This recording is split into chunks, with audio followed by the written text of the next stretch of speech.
Hello everyone and welcome back to Dungeon Lunch Break, what the monsters do when they're not fighting you. I'm Jenna the Drake and I'm joined by my hosts Bear Bard. What's up? Loot Goblin. Glad to have you guys here. And Zill from the Twisted Pint Tavern. And moving on past Zill. We don't need to perpetuate the Mike Wazowski, guys. Look, I'm not vain or anything, but I'm here. I have the right exist, to guys. exist. And for the more observant viewers out there, you might have noticed that we are joined by the home invader from like every analog horror you've ever seen. Yeah, haunted by might be the more apt Haunted by. presence here. And I think I'm going to go ahead. I'm going to pass it off to the intruder here to explain, one, who he is, and two, what we're going to be doing today. So, Mr. Intruder, a.k.a. Robby, would you like to go ahead and take this show out of my hands? It hurts. Please. I'm coming for your dice. Let me take those out of your hands, too. Yeah, my name is Robby Howell. Thank you guys so much for having me. It's a pleasure to be here. I'm the developer of the diceless TTRPG Enclave, and I'm very much looking forward to sharing it with you guys. Got a Kickstarter going on, and I'm, again, very grateful to be here. Hell yeah. Hell yeah. So Before we start, we should say we're starting a series that we are calling Sampler Platter, where we are going to be doing quick little one-shots on the podcast to show off like different systems you might not have heard of, because you can only hear D&D 5e get played so many times before you want to rip your eyeballs out of your head, you know? So here we are trying out Enclave. Yeah. Just adding a little bit onto that, we are going to have a promotion bit playing in like 10 seconds. Pate, put the timer on screen for Enclave. Because Enclave is very graciously sponsoring this episode of Dungeon Lunch Break. Peyton, don't come. Well, you heard those hunks. Today's video is sponsored by Enclave. Enclave is a TTRPG system that just went live on Kickstarter, and trust me, you need to get it. In Enclave, you play as members of a secretive organization that sends teams on missions in any setting you can imagine. Fantasy wizard duels? Done. Cyberpunk shootouts? Perfect. Steampunk train heists? It's all doable. Enclave has a variety of classes, abilities, and gear to make a fun character, a unique stats system, and surprisingly doesn't need a table or dice, and yet is by far one of the most fun gaming experiences I've ever had. With Enclave, the power is in your hands as both the players and the game master, called the Conduit. The book has mechanics and guides on what actions players can attempt, as well as guides for the Conduit on determining the outcome of said actions, based on stats, creativity, and whatever's best for the story. The players shape the story in Enclave just as much as the Conduit does, and I gotta say, when you get to play in a game that isn't bound by excessive rules and random dice rolls, but still feels structured, it opens up a world of possibilities. And now, in their new Kickstarter, Enclave Aspirant comes with even more classes, abilities, guides, and more. You can back Enclave on Kickstarter using the link in the description, but make sure to do it by November 14th, as that's the last day of the Kickstarter. Thanks a ton to Enclave for sponsoring this video, and now back to playing Enclave. And so yeah, we're doing the one shot in the Enclave system, run by the creator, Robby himself, to help bring attention to the new Kickstarter for Enclave. And Peyton, take the promo reel away. I can't talk. Fucking Peyton, take the wheel. Me. Take Peyton, it from take my the hands. wheel. Peyton, put me out of my misery. Yeah, Peyton, come to my house and just fucking shoot me. All right, now that we listened to that promo, talking about how many dice are in this game and how you can get a new dice set when you purchase this. You can actually. Kickstarter. I actually have an add-on that is called Do Not Buy This Die, and it is a custom-made die that is oversized and has only one face with anything on it, and the rest are blank. I need it. That's fucking I'm awesome. I'm buying it. 100% I am getting that.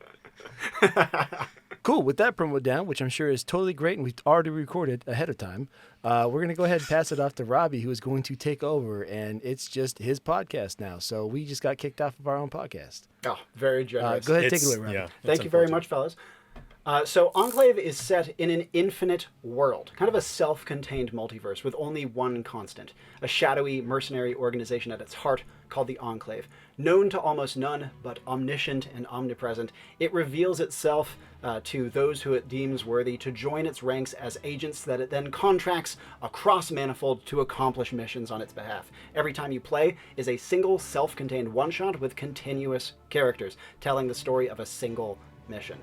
The Enclave will give you a briefing, you will teleport onto the mission, do the job as best you can, and teleport out. And the only way you don't make it out is if you die. We do have permanent death, but even if you are murdered to within an inch of your life, if you can teleport out, you are healed in full by the Enclave and can return to your next mission. Hell yeah. So I can beat the shit out of Drake right before we warp out, and then we'll be fine. Just like in real life, if I'm drunk enough not to remember it, it didn't happen. Just a sternly worded email from HR to greet you in the morning. Exactly. So this is why all of these characters are coming from completely different backgrounds, and this session is going to be taking them to a setting none of them have been to before. And with that, let's begin with Buck. Tell us a bit about Buck. Buck Boone. Buck Boone is a caballero. Essentially, it is this custom setting that I am working on. That think of it as Western, but a bit colder, similar to the Pacific Northwest here in the United States. For those of y'all who are foreign, yeah, I chose a kind of a harsh word saying that, but wow. International audiences. So a bit colder. It's magic, and its mechanics are built off of Arcane. So he is a Western-styled poncho, heavier, kind of coated hide with the pinch front cap, kind of a traditional Western-style hat with glowing kind of arcane jewelry, as well as his gun being his revolver being arcane powered, and the sharpshooter on his back powered by green arcane crystals. Yeah, the caballero is essentially a knight equivalent that goes around solving people's problems. Marvelous. And in Enclave, he is being styled as a gunslinger. Next up, Yes, let's talk about Borislav playing a Thane. Can I get the full title, please? I actually didn't write it down. You're going to have to give it to me. Fine. I am playing as Borislav, Soldier of Fortune. That's what it was. Hell yeah. So, Borislav is a tall, gaunt old man. He has long, thinning black hair that drapes down like curtains over his sharp features. His eyes are yellowed from years of a poor relationship with the bottle. He wears a set of plate armor, a large hat with a white feather in it, and an equally pretentious smile on his face. He's kind of like... I'm imagining a Slavic Don Quixote who's an alcoholic. I love it. That's kind of Beautiful. what we're going for here. Yep. Excellent. And next up, Barry. My character, his name's Barry Batu. He's in his mid-60s. He's slightly overweight. He has freshly dyed jet black hair. He was wearing a Hawaiian shirt, beige cargo pants, socks with sandals. He probably retired a little too early, and the Craigslist ad said that they needed someone with sales experience. So that's why he's here. Beautiful. Oh, my God. Perfect. Deadpool just recruited him for the team. And Barry is a wanderer. Lastly, Horace, the librarian. Yes, I am Horatio Horace. I'm a librarian who is from a modern semi-futuristic era and got warped back somehow to a medieval fantasy where he acquired a few years, picked up a few magic tricks, and then managed to find his way back to his current era, where he was then recruited by the Enclave. Perfect. Thank you guys very much. And with that, I was given a set of focus words from these fellas with which I generated a mission for them. Focus words in Enclave are any word or short phrase that are given to a game host in order to create a session on the fly. Obviously, if you're newer to the game, you're going to want to give yourself a little bit more of a runway with this. But here's what I came up with from the following focus words. I received the focus words: bombastic, money, liquor, and bad decisions, nautical, and Ocean's 11. Pretty good. And here's the mission I have come to. You guys are being sent to an enormous pirate ship called the Ash Breeze. Yeah. This is a traveling port so large that, like an aircraft carrier, it stores smaller pirate ships in its hull and launches them as part of a massive fleet controlled by the world-dominating pirate lord Orlok. Now, Orlok, while he controls a vast swathe of ocean in his corner of Manifold, he does have enemies, and one of them is a rogue by the name of Captain Iron.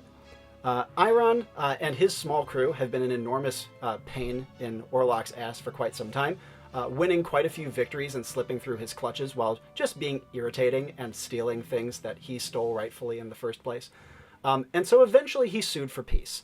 And with some bribery and some sweet talk, he has baited Captain Iron and his crew aboard the Ash Breeze for a celebratory breaking of bread. As you might imagine, this is a trap. And what you guys need to do is you need to get aboard, or rather, you're going to be teleported aboard. And even though you all look outlandish, so do the pirates here.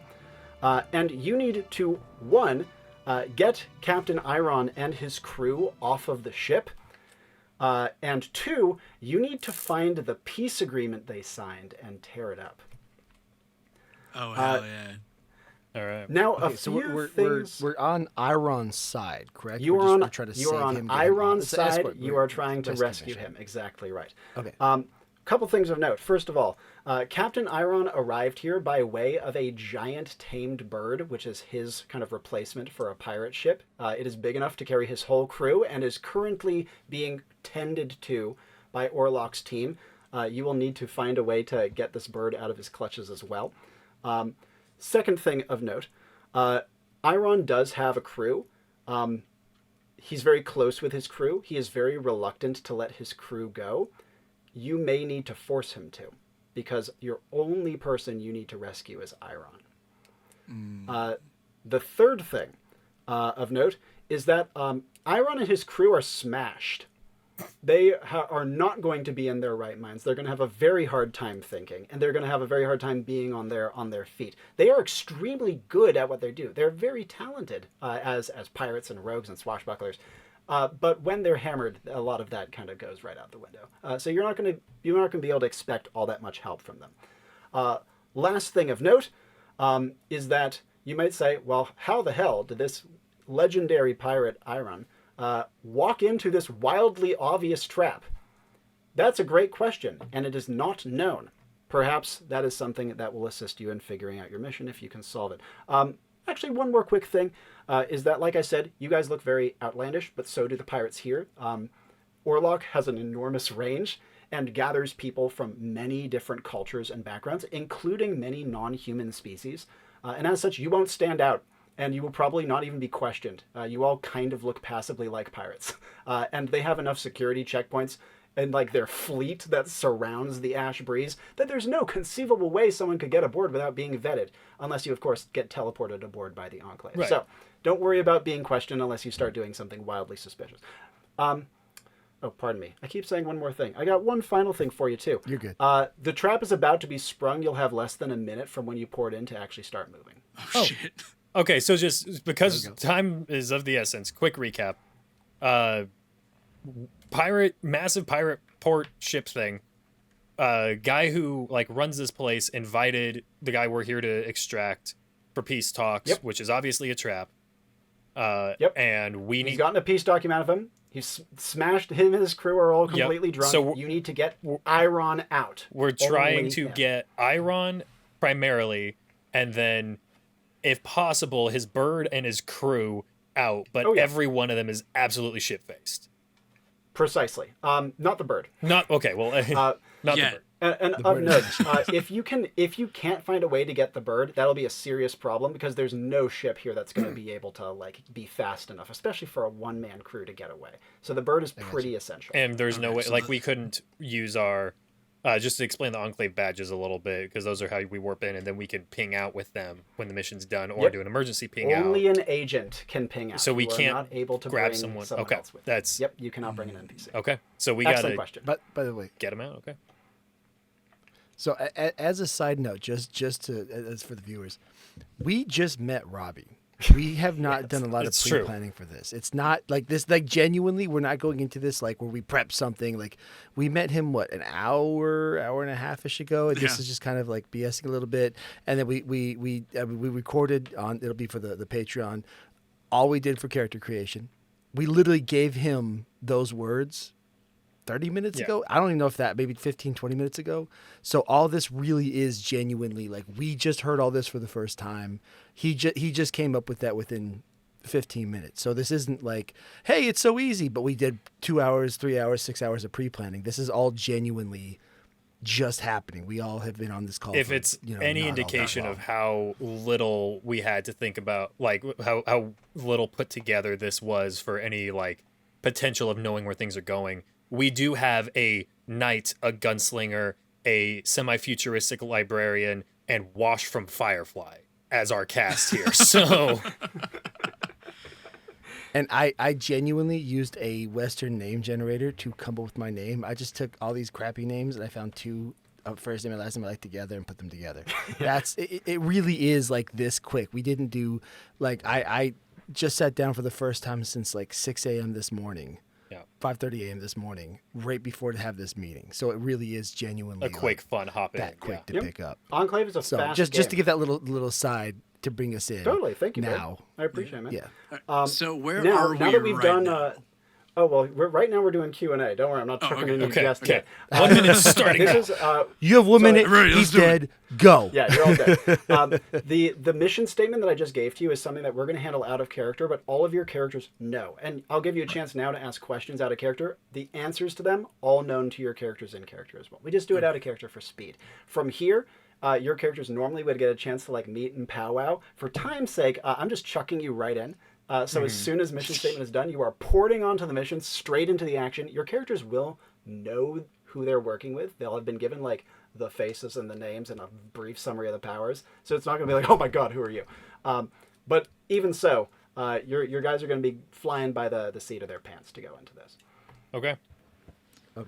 Questions? So the crew. Yep. Is it like leave them, or if we can grab them, cool. If not, bounce? If you can grab them, great. Especially because it will make Iron like a million times more cooperative. He's very, very attached to his crew. Do we know what Iron looks like? Yes, you will be given a picture of him. Okay. Does Iron know helps. us, or are we just total strangers? Well, I should say no. Though the Wanderer has an ability that can change that. And so because we're sent into this, does this mean that like Iron has in some way contracted the Enclave to be like? Excellent question. The Enclave sometimes will work for employers before they know they need them. Okay. And the Enclave can predict the need for services. In this case, though, Iron is not your employer. Your employer is an anonymous third party. Who tipped us off to the trap. Yeah, who's like, I am paying the Enclave to save Iron. So not only is Iron just absolutely plastered, he has no clue who we are or why we're there. Zilch. Okay. Got it. We got to convince him that being kidnapped is in his best interest. Quite. So this is definitely not a hey, sit down at the table, buddy. Let's I'm here for a specific reason. It's a grab his ass and explain on the road. Oh yes. All right. So it's a smash and grab, but we're grabbing a captain, his bird, and as many crew as we can possibly grab. Bingo. And we have Where are we warping? And this is excellent question as well. You guys are going to be porting in directly onto the peripheries of the big meeting room that's full of revelry. Okay. Sounds like it might be conspicuous. There's a lot going on. You will not be noticed porting in. The Enclave is very good at that.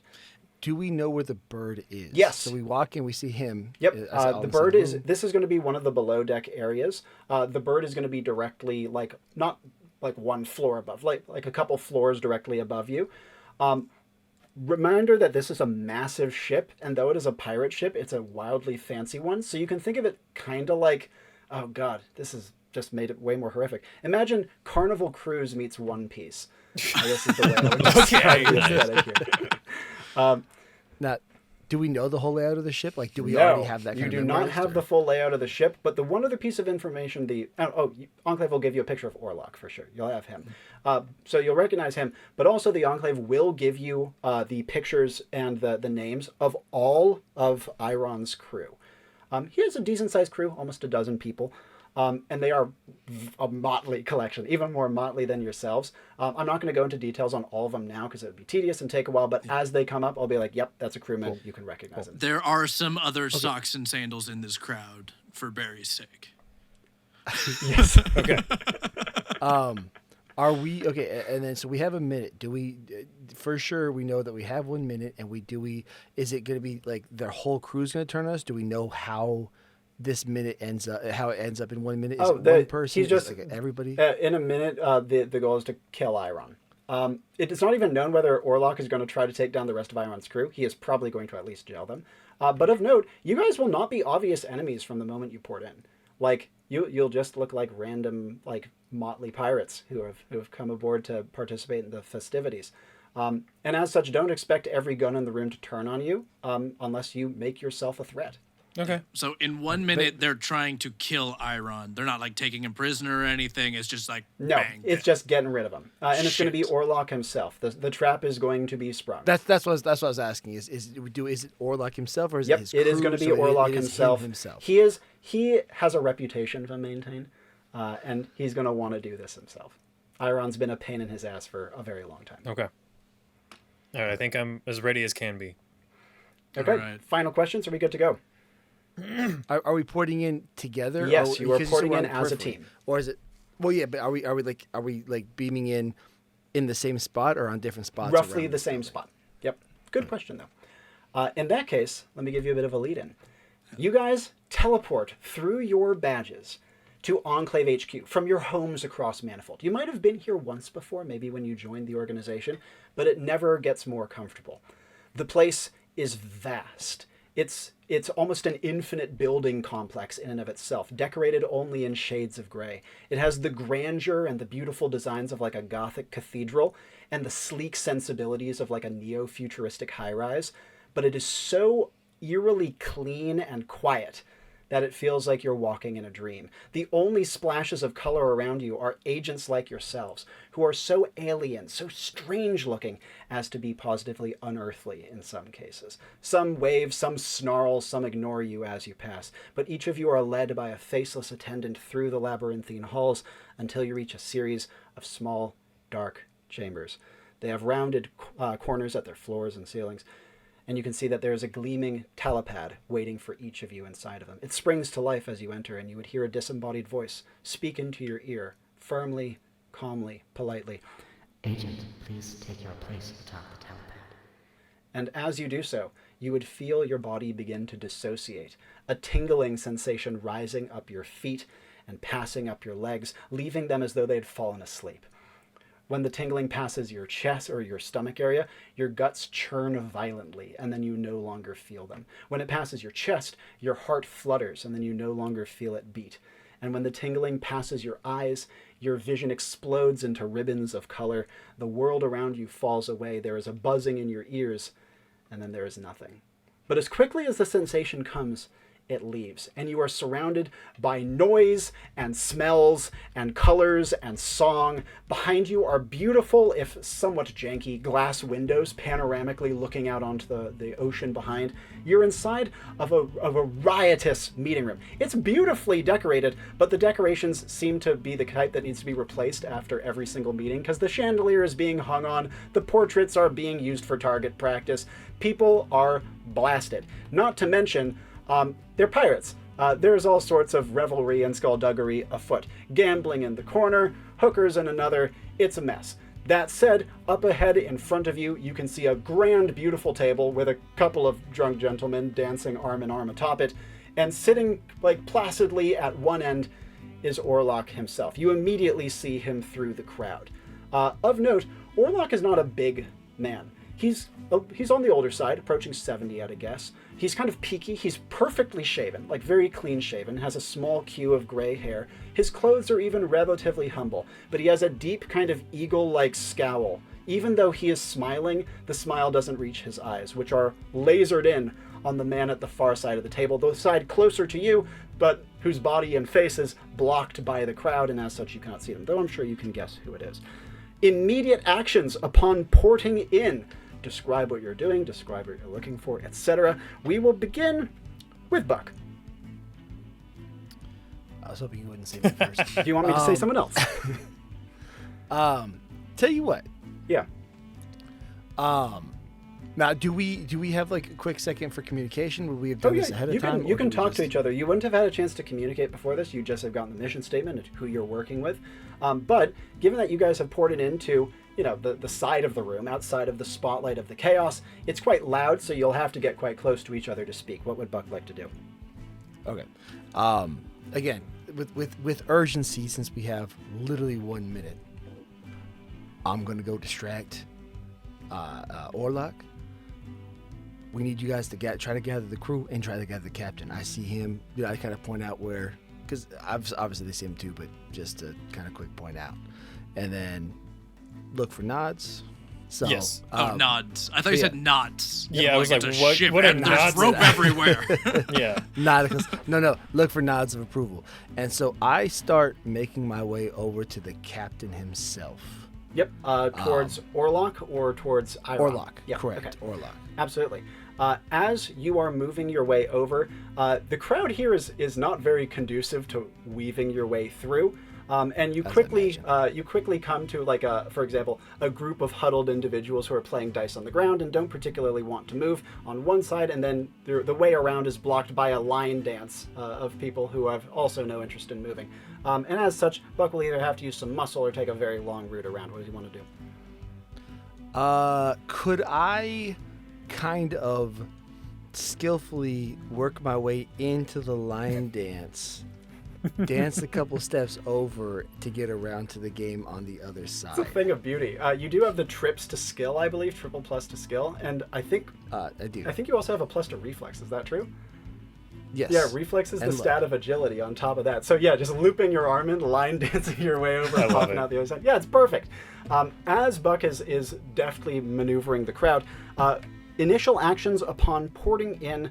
Let's jump over to Borislav. All right. So the entire time Buck was speaking to me, I didn't hear a goddamn word. I am already drunk. I had my flask on the way over. Looking around, it is nice. We don't normally get into nice places. We finally get to have a party. I have a plan. There was the table of drunk people, right? Yeah, there's the big central table, which has people sitting around it nominally, but most are dancing on it or crowding around it. Okay. Do I know if those guys are more Orlok's men, or is it a mix of Iron and Orlok? It's mostly Orlok. Or there's quite a few people in this room, approaching 50 at a guess, maybe even a few more. And of those, less than half a dozen are Iron's men. But you do start to pick them out amidst the crowd. One or two are sitting, most of them are dancing or goofing around. I immediately want to grab as many bottles as I can near me and just Not a hard big to find. armful. Okay, cool. Just bottle. And I want to walk up to that table and be like, "Hello, everyone. This is an incredible party." And just start passing them out to everyone, trying to get them even more drunk. My name is Borislav. Yeah, that's the spirit. Good old boy. Give it over here. Oh, yes. No, that was mine. No touch. And I kind of slap his hand away.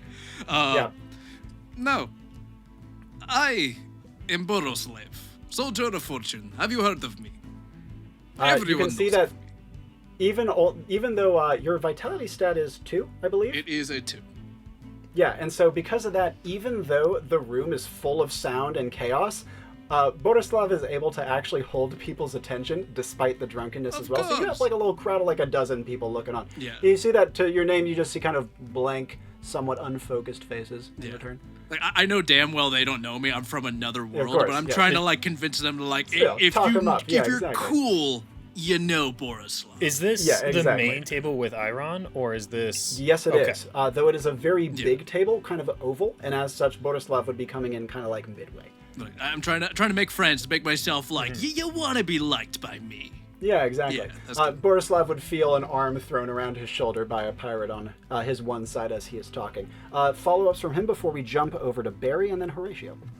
Follow-ups, just make it friends. So, how long have you all worked for Orlok? Is a good day, good pirate crew? And you see that a few of them start looking at each other, and you hear responses. I think about 9 years. I just joined up about a week ago, me. And another one says, about 2-3 years, I would say. But then you hear another voice. I don't work for Orlac. I'm an Iron boy through and through. I gotta look over him like. You see that the individual here, like? clearly drunk, he has a feathered face. He seems to be like a anthropomorphic, like a bird of prey of some kind. Mm-hmm. He's drunk and has like a little crest that's kind of like popping forward slightly. And as he does so, he says, I run all the way to the Aurora and back. I look over at him like, who are you? I am Team Orlac. And he says, well, don't worry, you'll have other chances to win in life, I promise you. No. Is he like the only iron guy over here? Yes, in this little cluster. Okay, He's I'm immediately like trying to get the rest of the crowd with me. So I'm being like... You see that there's a combination of like eye rolling and like polite nodding and teeth grinding and a few people like thumbing at knives. I heard personally, I'm more of a mercenary than a pirate, but Iron is known to be nothing more than a snake and a coward and a fop of a man. Not like Orlac, of course. Yeah. Orlac is a man of honor. I mean, he's the one who put forward this peace treaty, isn't he? And, that's a good point, actually. Yeah, he did put a peace treaty. That's He surprisingly is merciful. a man to be admired. He is a man to be loved. He is a man we all should strive to be. And I start like crying a little bit. Yeah, exactly. I knew that was coming. I didn't know my dad. I didn't have a father growing up, but when I look at Orlac, I imagine my dad would be a lot like him. You He's feel all like our a comforting hand. Like you see like a comforting furry hand as like a strange rat-faced man next to you says, You're in good company here, friend. We understand. It's just been so hard. I'm gonna start crying a little bit, and then we'll pass it off. Barry, first actions from you. I'm at a loss what to do. I guess I'll join him at the table, though. I did have a question about how the essence cost works. Please, looking at my abilities. Kind of, what does it mean by like an essence cost that's low versus like mid? Sure. So the way I would describe it is if you imagine like a physical activity and how exhausting it would be, like running a 5K, right, for a person who hasn't trained for it, that's pretty brutal. I would call that a high stamina cost, so to speak. And so for someone who didn't have boosted essence, which I don't believe your stats give you, you can imagine like a high essence cost, so to speak, as running a 5K magically speaking. Right. And so if you spend like a couple of mid costs, you're going to start to really feel it. That's going to burn. And as your essence gets lower, you'll start to experience symptoms, much like with lower stamina, but instead of heightened heart rate and sweating and all that, instead, it starts to make you hallucinate and have your emotions go haywire. And you start to effectively trip very aggressively on the low magic. And so that's how essence costs work. As you spend your abilities, it makes your character more volatile and erratic. Okay, no, that's good to know. I guess, I'll make my way to the table, and I guess I'll try using the Wanderer ability, like kind of fork in the road. So I know you kind of get to ask like a question, essentially. I guess based on the conversation that Drake's character was having, kind of would I be able to ask like kind of the general sentiment, like the vibe of like the table?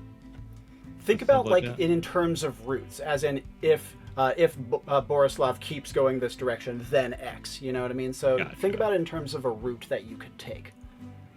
All right. I was I guess in terms of routes, then what course of action can I do to kind of egg on the table to kind of keep going in the Orlac direction to get more attention of the rest of the room? Sure. I guess. That's and for a fork in thinking. the road to give you some vision, you might see the paired action of the ability. You have the pause to consider the route in question. That's something your character's probably doing right now. And then you want to internally confirm a guess with me. And as such, what would be your guess as to something you could try out? And then fork in the road can give you some confirmation towards that or not. I guess tugging on the whole family dynamic they start bringing out. That might be something that gets the other crew members interested, maybe for that smaller ragtag crew. You know, them being the 12 of them, and then hearing someone's so much better of a, figure and like family figure might start drawing out some of these other members of the crew. So that's kind of what I'm thinking with the fork in the road ability. Daddy Yep, Orlock. absolutely.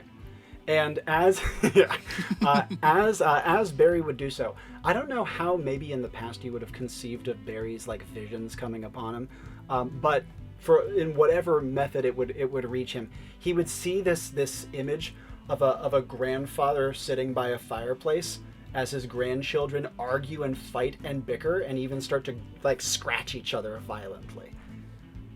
Okay. And after that vision, what would he do from here? I guess, would I recognize who the grandfather is?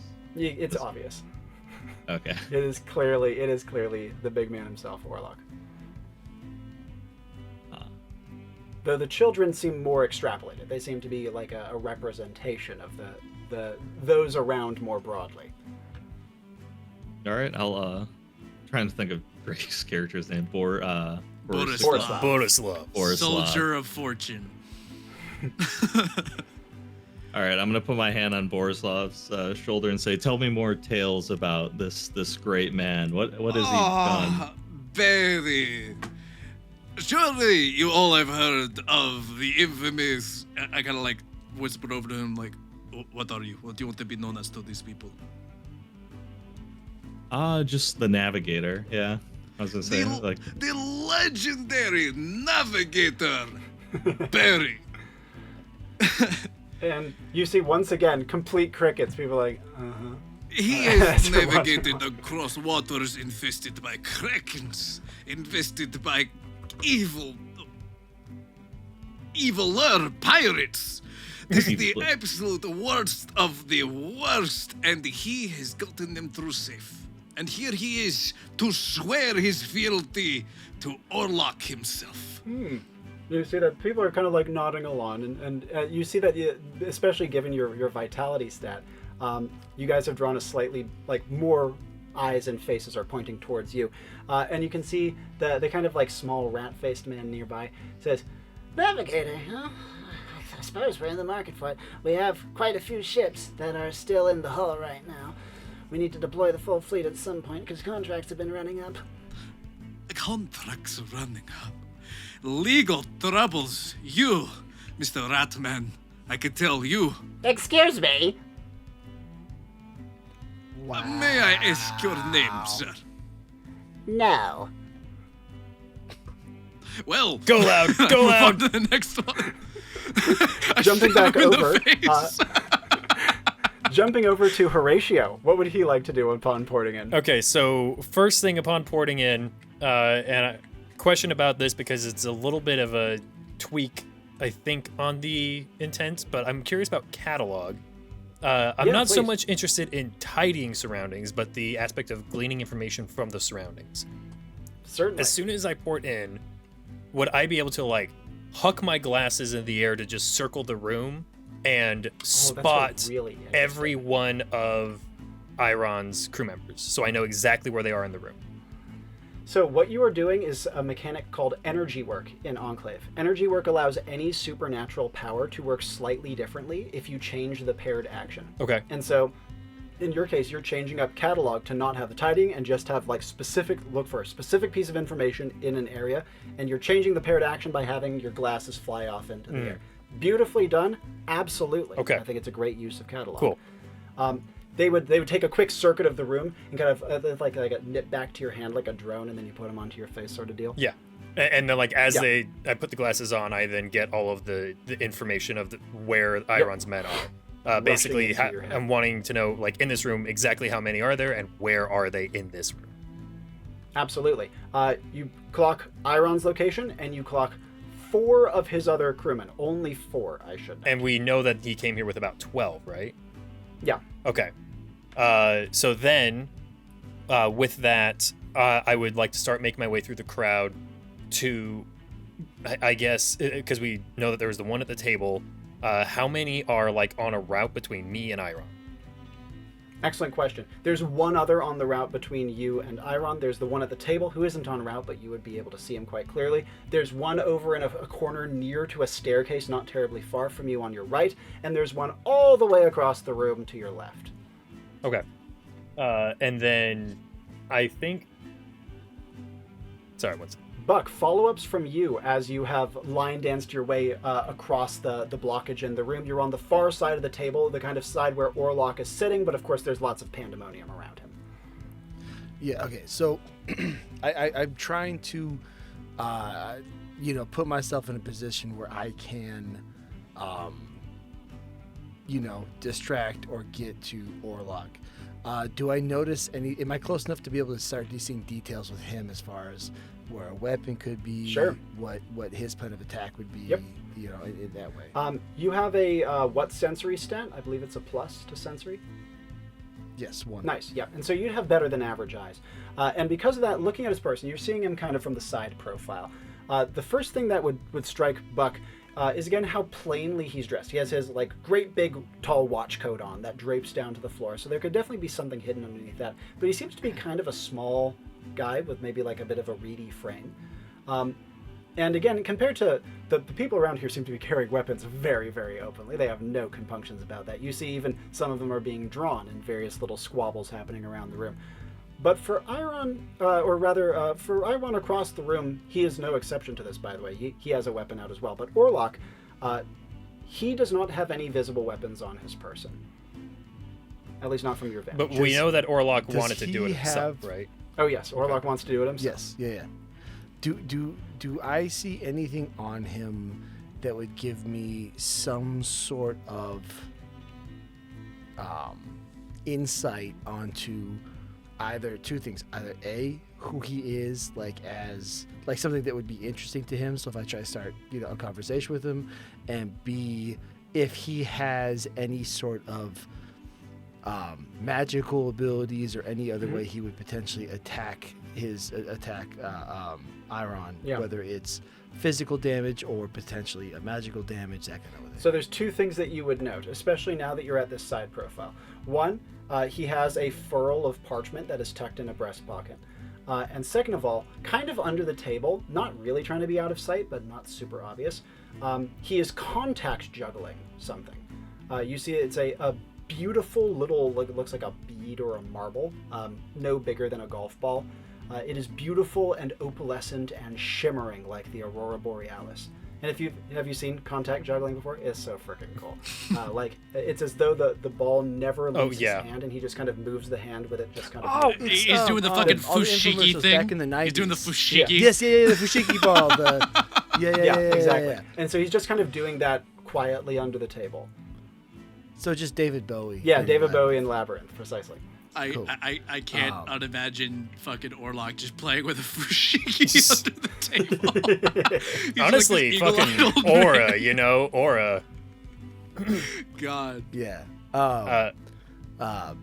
Okay, so yeah, I keep working. I don't want to overshoot Zill's spot. No problem. We'll jump back to you in a moment. Just give me a final thing. Yeah, I'll grab a tankard or bottle, whatever we have available. Preferably a tankard as I kind of move away. Absolutely, yeah. There's people who they're not servers, so to speak, but there's people who are carrying extras. You can snag one.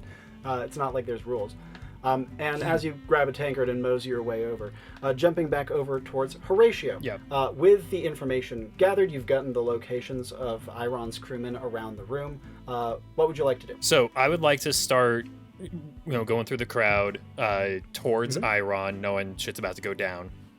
The one crewman that you said was on my route towards him, I want to go over to him, hand on his shoulder, lean in, and whisper, Iron's gonna need you in 30 seconds, and it's urgent.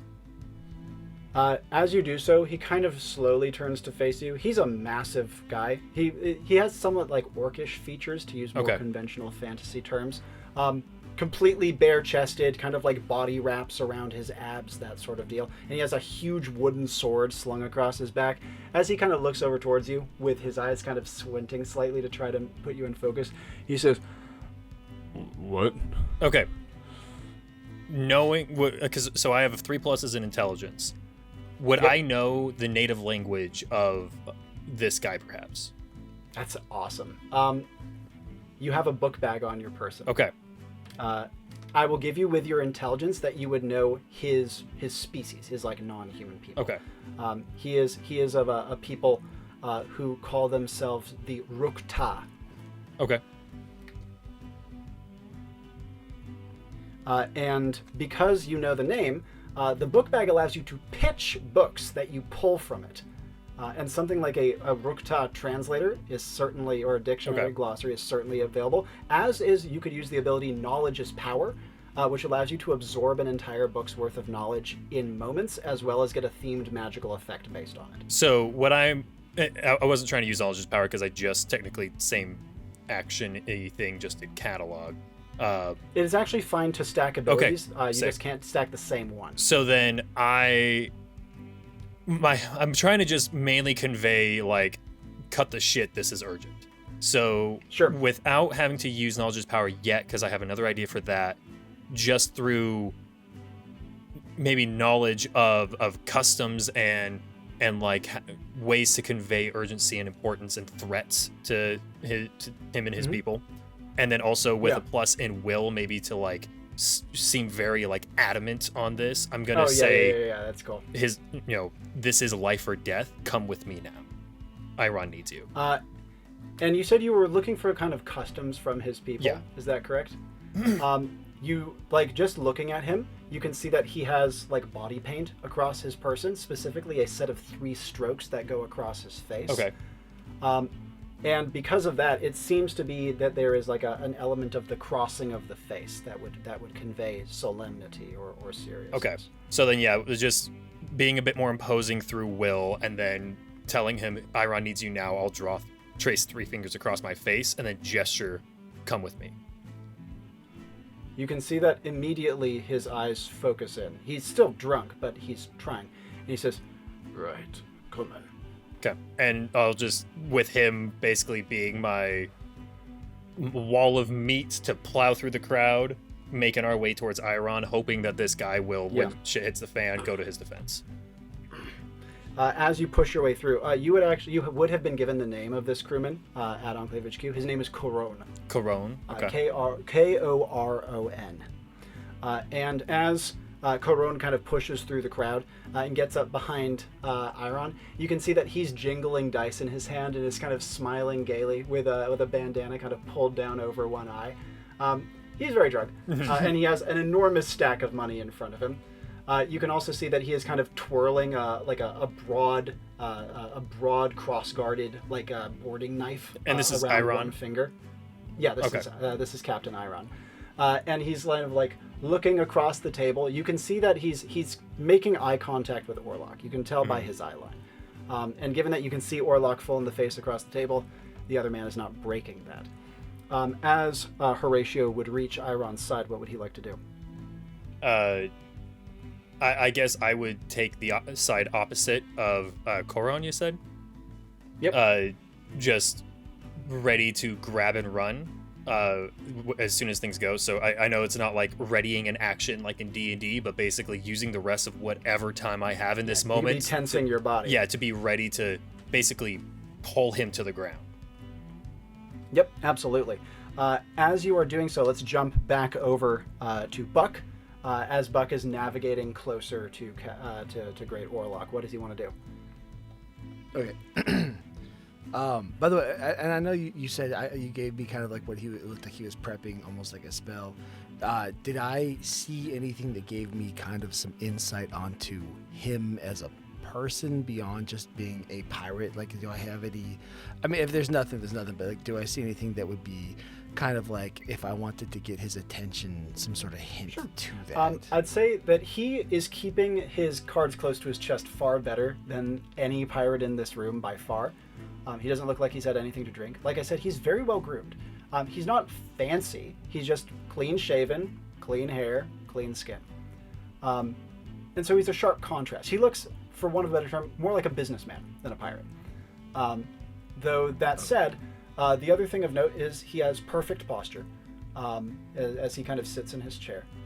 You have not seen him deviate or break eye contact once from Iron since you guys poured it in. Let's see, what other clues could I give you? Oh, I guess one other thing that might be of use is that he is wearing gloves, though they are very thin gloves that still give him full range of motion.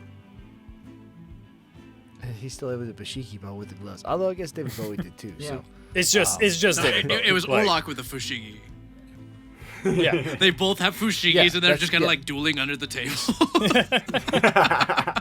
no, only Orlok has the Yeah. Bashiki, I believe. Yeah. The other Yes, guy, yeah, Iron is twirling Iron has a dice. blade Sporting around knife, his finger, you which said. is much more public.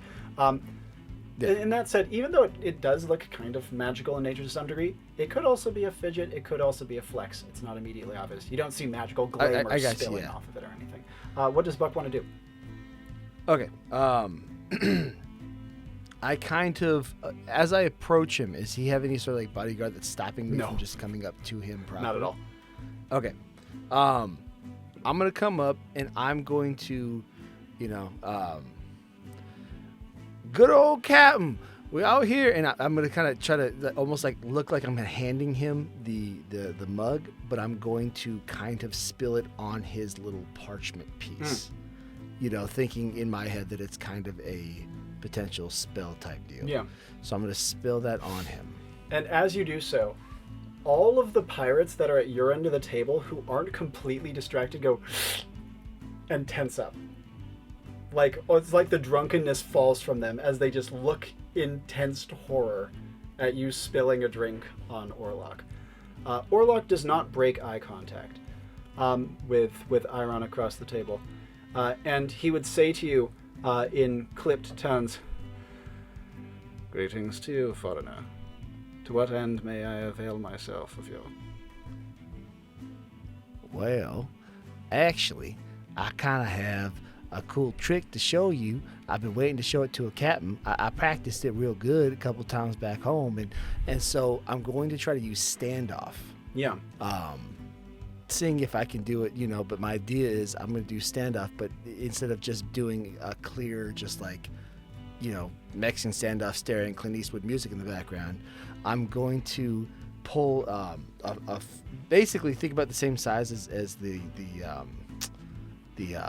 Enclave piece, but just in a large gold coin. Yeah. I'm going to start kind of juggling in the fingers, in between fingers. You have a lot better triple than I plus can do skill with again? that. Oh yeah, you can absolutely do that for sure. Yeah, and so it's going to be, and I'm going to kind of do it between hands, and it's going to be playing with the bell, but I'm going to be trying to draw his attention in that kind of standoffy Yep.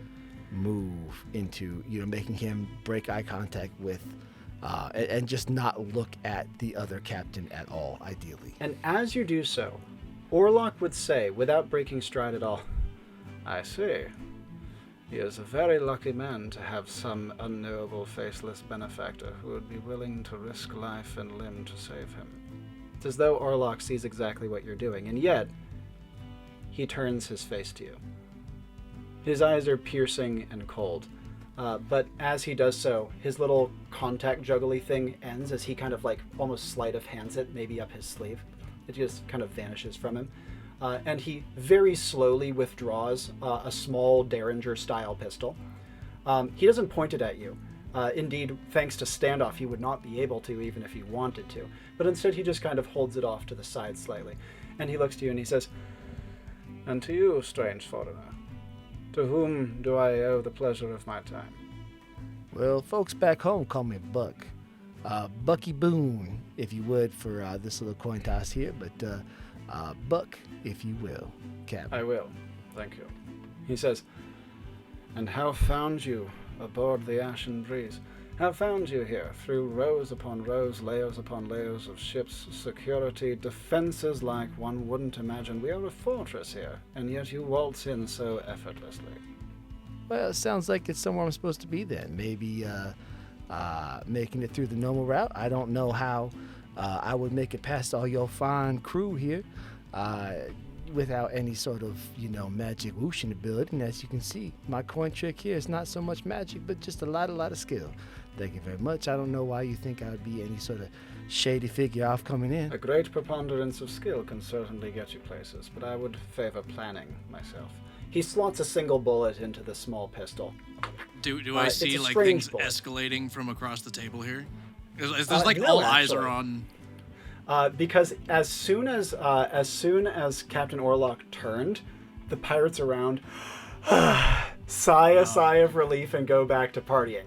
Clearly, they thought that Buck was just going to eat it for spilling on him in the first place. However, as Orlok says this thing about planning and loads a single round into his pistol, quick follow-ups from Buck before we jump back over to Barry and Borislav. And so basically, I can tell what he just did is threaten me, right? We all know that he's threatening me right now. Like as soon as this whole charade of stand-up falls off, he's planning to blast me right in the face. Could be. He is very hard to read, though. And given that it seems like he is being at least some way threatening, but he's not being super overt about it. I got it. So it is because I took it more as a threatening, but it's not quite so threatening. It's more of a curiosity tone as opposed to a purely threatening That seems to be tone. the tone, at least, yes. Well, my friend, I don't know if a single bullet is needed. It's a cute little gun you got there, but I think we can go ahead and put those aside for now while we look at these cool tricks I got. Look at this one, and I kind of flip it off the back and catch it under this hand. It's like a little flourish within the trick set. And as you say so, he says, "Oh, of course. My bullets are never made for men." And he raises the gun over his head. Before we go further, however, let's jump over to Barry and Borislav, as well as Horatio after a moment, to catch them all up in time. Barry and Borislav, actions you'd like to take. You're obviously holding court at the center of the table. You have quite a few eyes on you. First, before I finish this regaling tale, I need to have a word with my friend Barry to make sure I have the details correct. Keep on. I'm going to pull him aside just a little bit. As you are doing so, the rat man, however, kind of pulls up next to you and says, I've killed people for less than that, I'll have you know. I will gut you in your sleep if you call me that again. I'm certain you will. Do you have something you wish to be called? I am very Sir. drunk. he says, Remember it as Sir then. Of course. Ratman's Sir. face is going to meet a table very soon, I think. That's what I thought. Of course. I am very he slinks afraid away. of pirates like you. You are quite intimidating. he shoots you a look, clearly not able to tell whether you're being completely genuine or not. However, he decides I throw that up a you're little being bit on genuine my enough. clean-shaven face. Just a little bit. Just to try to sell it. the little spittle. And I should know, by the way, the rat-faced man is less than half the height of Borislav. Oh, I'm but- very scared. Quite.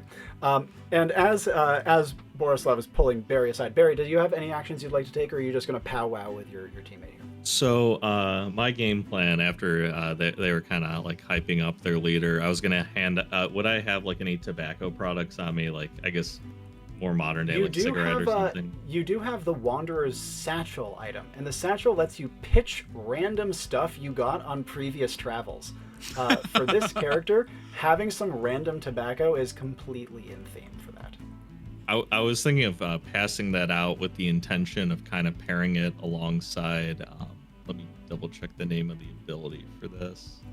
I was basically gonna infuse the object to give it like a more prominent smoke in a basically with the attempt of kind of to obfuscate his break his eye contact. That's a sick idea. So as I hand it out to everyone, hopefully with the aid of my friend kind of hyping up the celebration with his vitality, the idea is this to case, pass out as- some smokes. In this case, as Borislav is kind of bringing you over, I guess you could start preparing this. What will be your paired action for By the Wayside on the smokes that you're pulling out? I'm trying to think. So it wouldn't just be fishing for the object, right? I'd have to be doing something so else. for By the Wayside, each ability has like a listed paired action. You can kind of adapt it and play with it in the situation, but its base one is pick up a newly found object and examine or interact with in an interested and an appreciative manner. I guess my first instinct was to try and just tap the the pack of smokes kind of as I hand it out, kind of get it ready and kind of hype it up for the crowd. Yeah. I Is have it like the thing invented that- Who wants a Cigarettes. cigarette? Is it like the thing with the Basically. cigar where you run It's it like under let's your do a hand? celebratory round. Yeah. Sure. That said, as Barry is popping out some cigarettes, Borislav, what would you like to say or do with Barry? All right, there's a few things I wish to cover. Thing number 1, Ratman dies first. Thing number 2. Don't we need that? Isn't he part of the crew we're trying to rescue? No. Doesn't matter. Oh, no. Does not matter. Doesn't matter. Not important. Does not matter.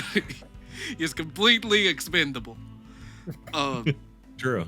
Shit, I forgot what I was going to say. That's the most important thing. I have a plan. All right. This is the pitch. We can assume that, like, Orlok's crew doesn't really know what he's planning to do, right? Or is everyone in this room been filled in? That's actually not clear. Okay. That is not clear at all. So I'm over here, I'm trying to pitch it where, like, everyone loves Orlok. Orlok is the best of us. He is everyone's dad, and he would never do anything as underhanded as killing Murder someone a man at a in cold peace blood. talk. Exactly.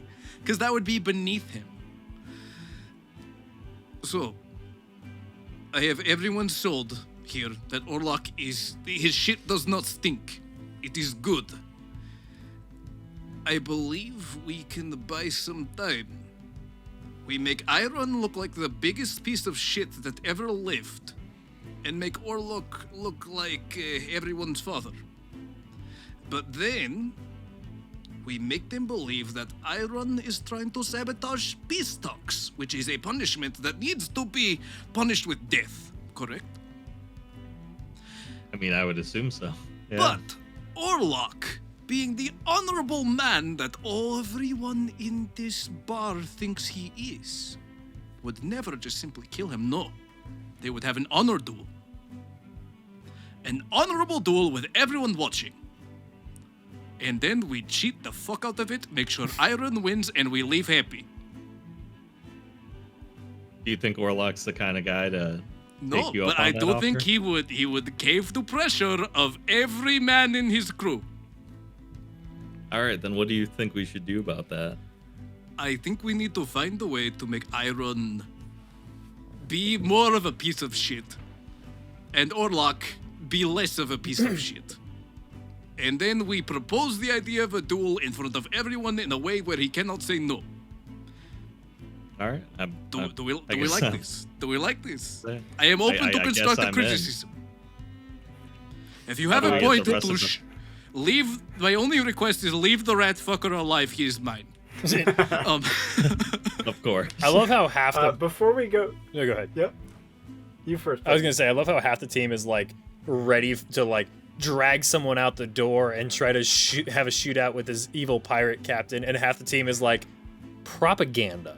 You know? Exactly. And At this point, however, Horatio, you have put yourself into position. You're ready to go. You're seeing at first you see Orlok's eye line break as he turns to Buck. You see him take out his gun and load a round.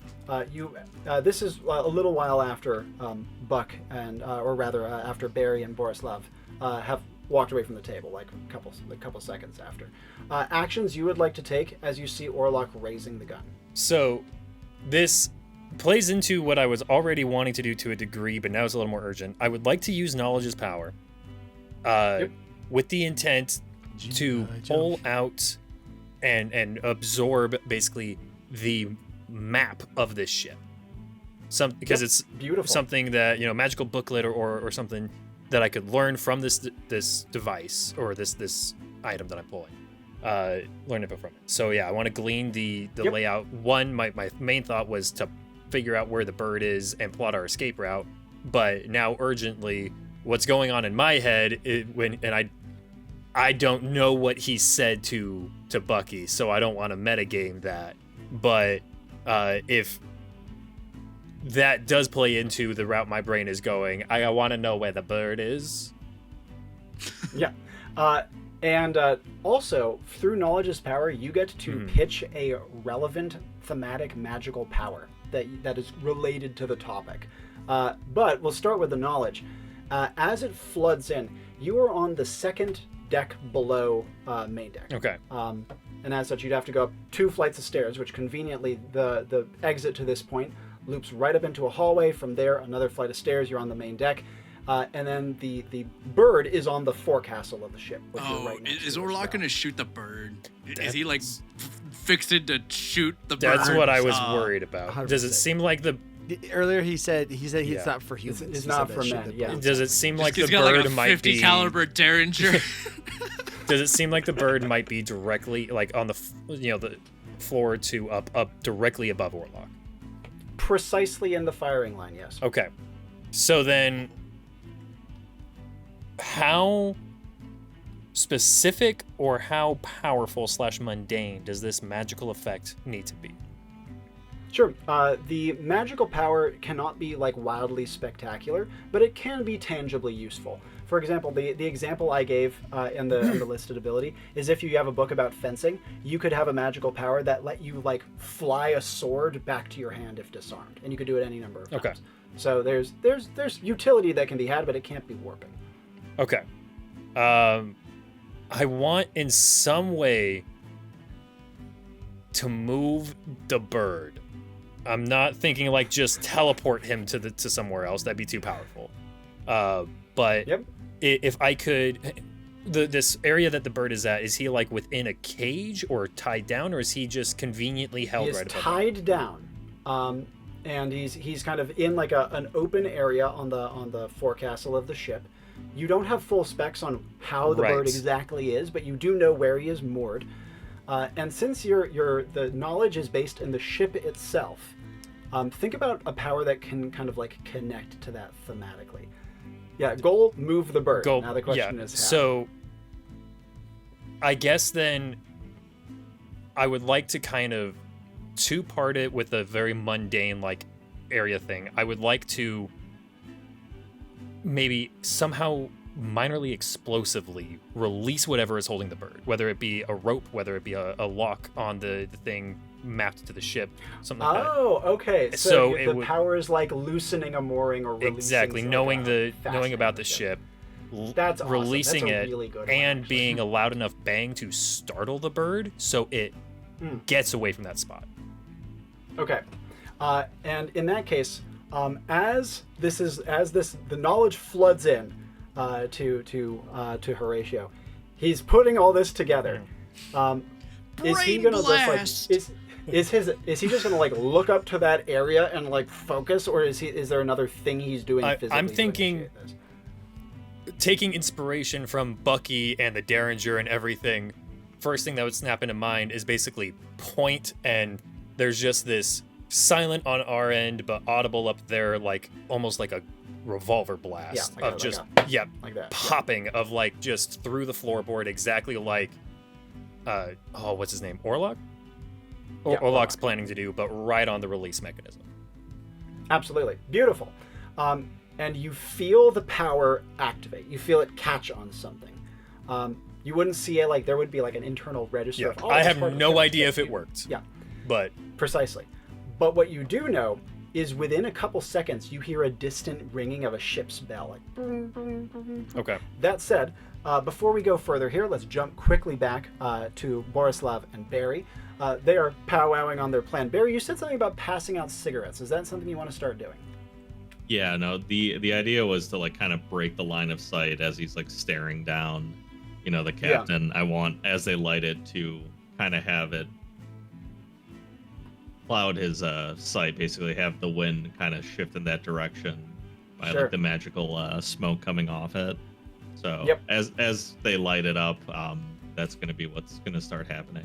How are you going to be distributing them? Are you just like shoving them in people's hands? Open and now wide. You have something more. Yeah. I mean, Something a yeah, little more kind of, if possible, being a little pushy, like kind of lighting them, handing them to people, These are good for have a you. plus to, basically. you have a plus to skill, right? Yeah, I do have a +1 to You skill. can even do something cute like slip it into people's fingers and stuff like that. You have the manual dexterity to pull something like that off. I'll be doing a little sleight of hand, kind of like they just kind of go in their hands almost unnoticed at first. Yeah, you'd hear at least one or two questioning voices. What on earth is this thing? I guess my recently retired Yeah, he probably still smokes a little bit himself. He'll demonstrate for them. And another says, "Oh, like a pipe. Oh, I understand now." And I'll say, yes, exactly. just Everyone like a pipe. immediately starts hacking on their first hit of a cigarette Yeah, ever. exactly. Well, because you go from like Yeah, meth to tobacco a cigarette. Yeah, Just cigarette. modern cigarette, yeah. Yeah, Just like a pack of menthols. yeah.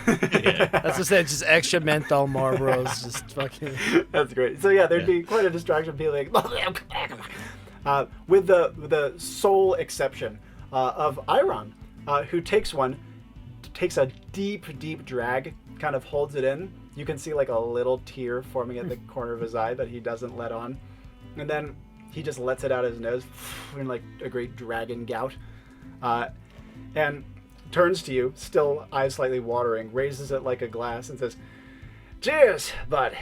Cheers to you. Cheers to all of us. Riches and great fortune await." He looks across the table, which is starting to get kind of hazy. And as this is happening, and as Barry is distributing the last of his smokes, Borislav, follow-ups you'd like to take before we jump over to Buck? Do I see our boy looking to pop a cap in the ceiling right now? At this point, Borislav, looking over, would see Orlok's arm all the way up, ready to shoot. All right. It looks like it is now or never. I'm gonna look over at Barry and be like, "Be prepared." I'm gonna ask him, prepared for what? What are you planning? And I jump onto the table immediately, just like kicking over a bunch of drinks and Without stuff answering, just with go for my it. big like armored feet. I am also Yep. drunk, so I'm sure it takes me a few attempts. On the table already, you can see that there's like a big burly pirate who is already trying to cut a jig as best he can. He says, "Hey, push him off. only I room just for push him hey, off." fuck off, hey." As he comes down, and It's as he gets immediate. smashes against the ground, you hear a combination of laughter and boos and cheers kind of all mixed together. But as you are doing so, you would hear a sharp snap as the derringer goes off. It's not. Oh, I had like. Oh yeah. Pardon. Fire away. Oh, okay. No, I apologize. No. If I That's messed totally everything up. fine. I want to hear it. But I want to hear it. I genuinely was like had the coin out because I was ready to try to. I don't know how successful it would be, but to flick it as I see a finger twitching. Yeah. Try to flick it to if I can get it right above. If I was not, at 6, least so I knock don't it a even little have bit to so it's not- retroact the gun going off. It'll still go off. Now, Yeah. Yeah. So And yeah, then just I want to my do goal is something get the in coin reaction to the either- gun going off after he does his thing. yeah. So as you're trying to flick yeah, the coin guns to get like here. right in the way, so to speak. Yeah, either right in the way, or if I can flick it hard enough to ping it off to the side. Yeah. I mean, kind of that's the kind of range. Yeah. I'm going That for is right such in a there. cool action, and also with triple skill, that is kind of plausible. It's really tough though. That is a. I'm going to ask you. I'm really I'm going to ask confident. you for. I'm going to ask you for a little confident more about detail. Paint me the picture of the action. So you've been Okay, lining this so- thing up. so You we're see having his this finger kind of back testing. and Like, forth. talk me through the whole thing. As much Okay, detail as you can. So, as I'm doing I'm playing around with the coins again. I had the one flourish where I came back and cut in this hand. It dawns on me because he loaded a bullet, and my first thought is he's gonna go shoot. I think he's shooting me, and now I'm having this standoff where he can't shoot me, right? So I think I'm okay there. But then as he hits me with that cold line, say, "Oh, I'm about to, I don't use it on humans." It hits me. He's going for the bird.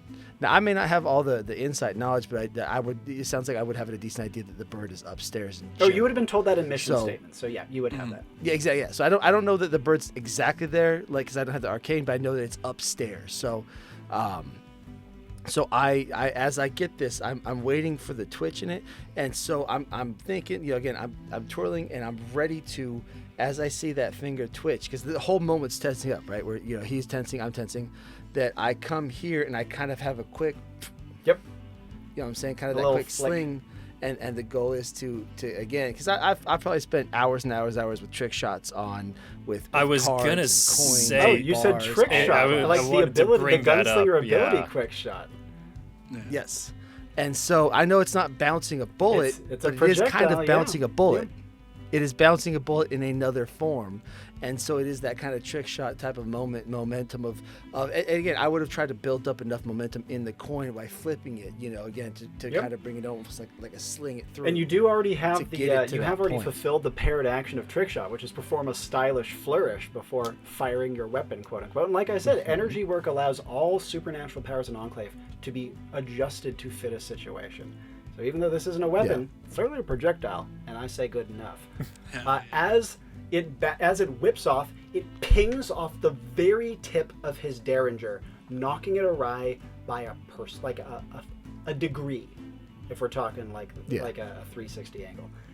The gun goes off with a snap. It doesn't emit smoke. Instead, you see kind of an icy frost settles over the barrel of the gun, as though it were like very cold and then exposed to heat. As it does, however, it leaves no hole in the ceiling whatsoever. As the coin, since you did a trick shot, you can actually pitch the direction the coin bounces off. Do you want it to bounce back to your hand or something like that? 1,000. Yeah, you can Hell yeah. just catch it down.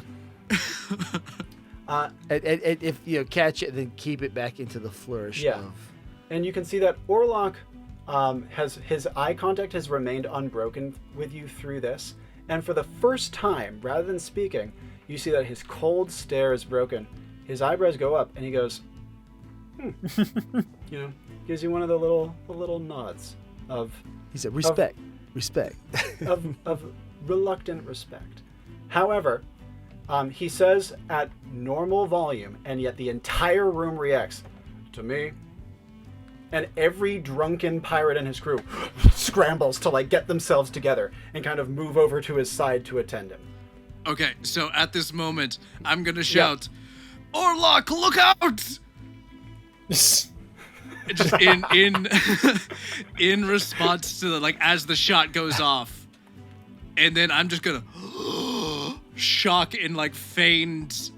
I am so shocked that this could happen, and I'm like, I always knew that Captain Iron was a snake, but to make an attempt on Orlok's life at Beastocks, and I'm over here, I'm trying to make it look like he just tried to make a shot at Orlok. And you hear behind you from the far end of the table, "Hey, what the fuck? Yeah. I didn't do anything." Iron's he leans back, he's like, "Bro." Yeah, no, I'm over, out of the chair. I got my boys around me. I'm trying to convince them all, did you all see that? And you see that a few of them are like, "Was that him? No, that could you fool! What do you think you're gonna do? Walk in here and shoot Orlok? He's ready for that. You can't be." That as you're gesturing this, it's drawing confusion, and it's making it so that Orlok's order to me is it being kind of interfered with. People aren't trooping over to his side quite as fast. Additionally, his eyes are still held by the standoff, and he is still looking at Buck. Barry, your cigarette smoke is getting everywhere, and it's making it a bit hard to see. I'm guessing as a battle-hardened smoker himself, Barry is not going to be nearly as flustered by it, though. What would you like to do from here? Battle-hardened smoker. It's okay, you can say crippling addict. We get it. Crippling.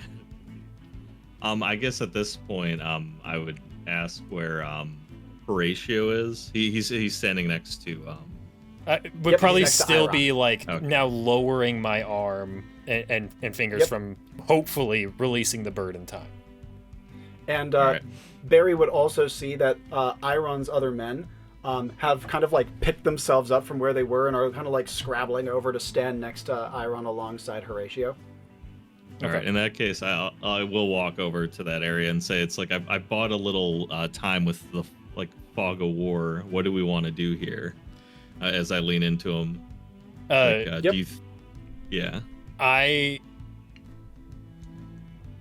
Using my plus in arcane, would I be able to tap Barry's forehead and give him the knowledge of our escape route?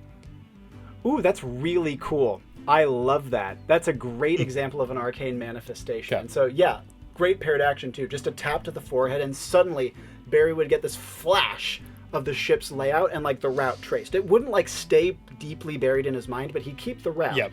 That said, you said Barry leans in, right? When you came over, is that what I heard? As he does so, this would kind of put him like naturally kind of draped over Iron's chair. And as he does so, he feels the chair, and he feels it kind of like almost like a heartbeat in the chair. Not quite, it's more mechanical than that, but like a rhythmic pulse from the chair. And it's not coming from him sitting in the chair, right? It's the chair itself. No, definitely not, because you're kind of up against him as well, and you only feel it in the chair. You know how like in solid objects, sound can travel a good deal. In that case, I guess I would try to investigate that a little bit. Now the question is, I would probably try using Fork in the Road again to basically try to come to the figure out what exactly the source of the heartbeat is. What's the guess? Kind of try to look at. My guess is that there's something probably below that we're feeling the rhythm through. So there's something in the deck below that has a strong enough beat that we're picking up on it. Yep, would be absolutely. like my first instinct. Yeah. Is this an airship or on the water? This is on the water. And as you are doing so, the vision that would come before your mind. You said Barry is from kind of a modernish. Yeah, like a modernish time. And he's kind of an older guy, and so because of that, I would imagine that he might have gone through a wartime scenario. You know those really cheesy like duck and cover, like wartime jingles, like How Not to Die. Yeah. His vision would be a setting like that, and then a violent explosion. Yeah, we need basically a grade level desk to hide under is my first instinct. Sounds like we need to get the fuck out of here is what it sounds like. What would Barry say after experiencing this vision, or do? After that, I would probably turn to Horatio and say, I feel like something's bad is about to happen. I think we're standing on top of a trap. That's kind of what I would convey to him. Now, when you say trap, do you mean like floorboards open, spikes beneath us, or do you mean like more everyone's explosion. Gonna die? So I'm feeling explosion. Got it. And I'll grab Iron by the collar and start pulling towards the door. Hey, do you know who you're touching, my friend? I am the one who pilfered the bead of the Aurora. I am the one who captured the great cannibals. And I'll tap Coron and I'll say, back me up here, as I'm trying to pull Iron away. Not strong at all. I'm an old librarian, but just trying. And as you do so, Coron reaches out and picks up Iron by the ears, and Iron like grabs onto his wrist and says, "Come on, whose side are you on, my friend? What about the time that I saved you?" Later.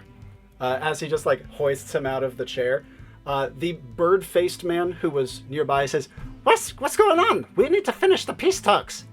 Is the bird-faced man one of Iron's men? This is one of Iron's men. Yep.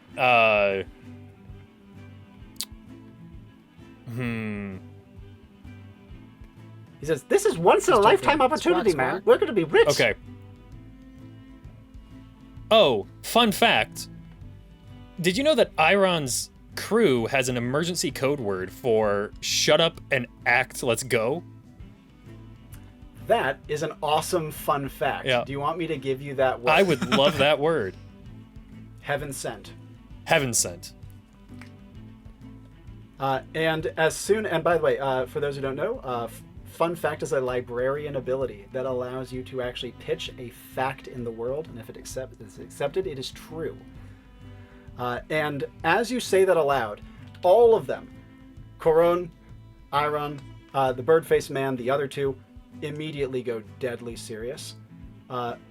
Iron like slips out of Coron's grasp, and immediately looks to the two of you, to Barry and Horatio, looks to the stairs, and begins to like slowly do like a over dramatic tiptoe step towards the staircase. Nod.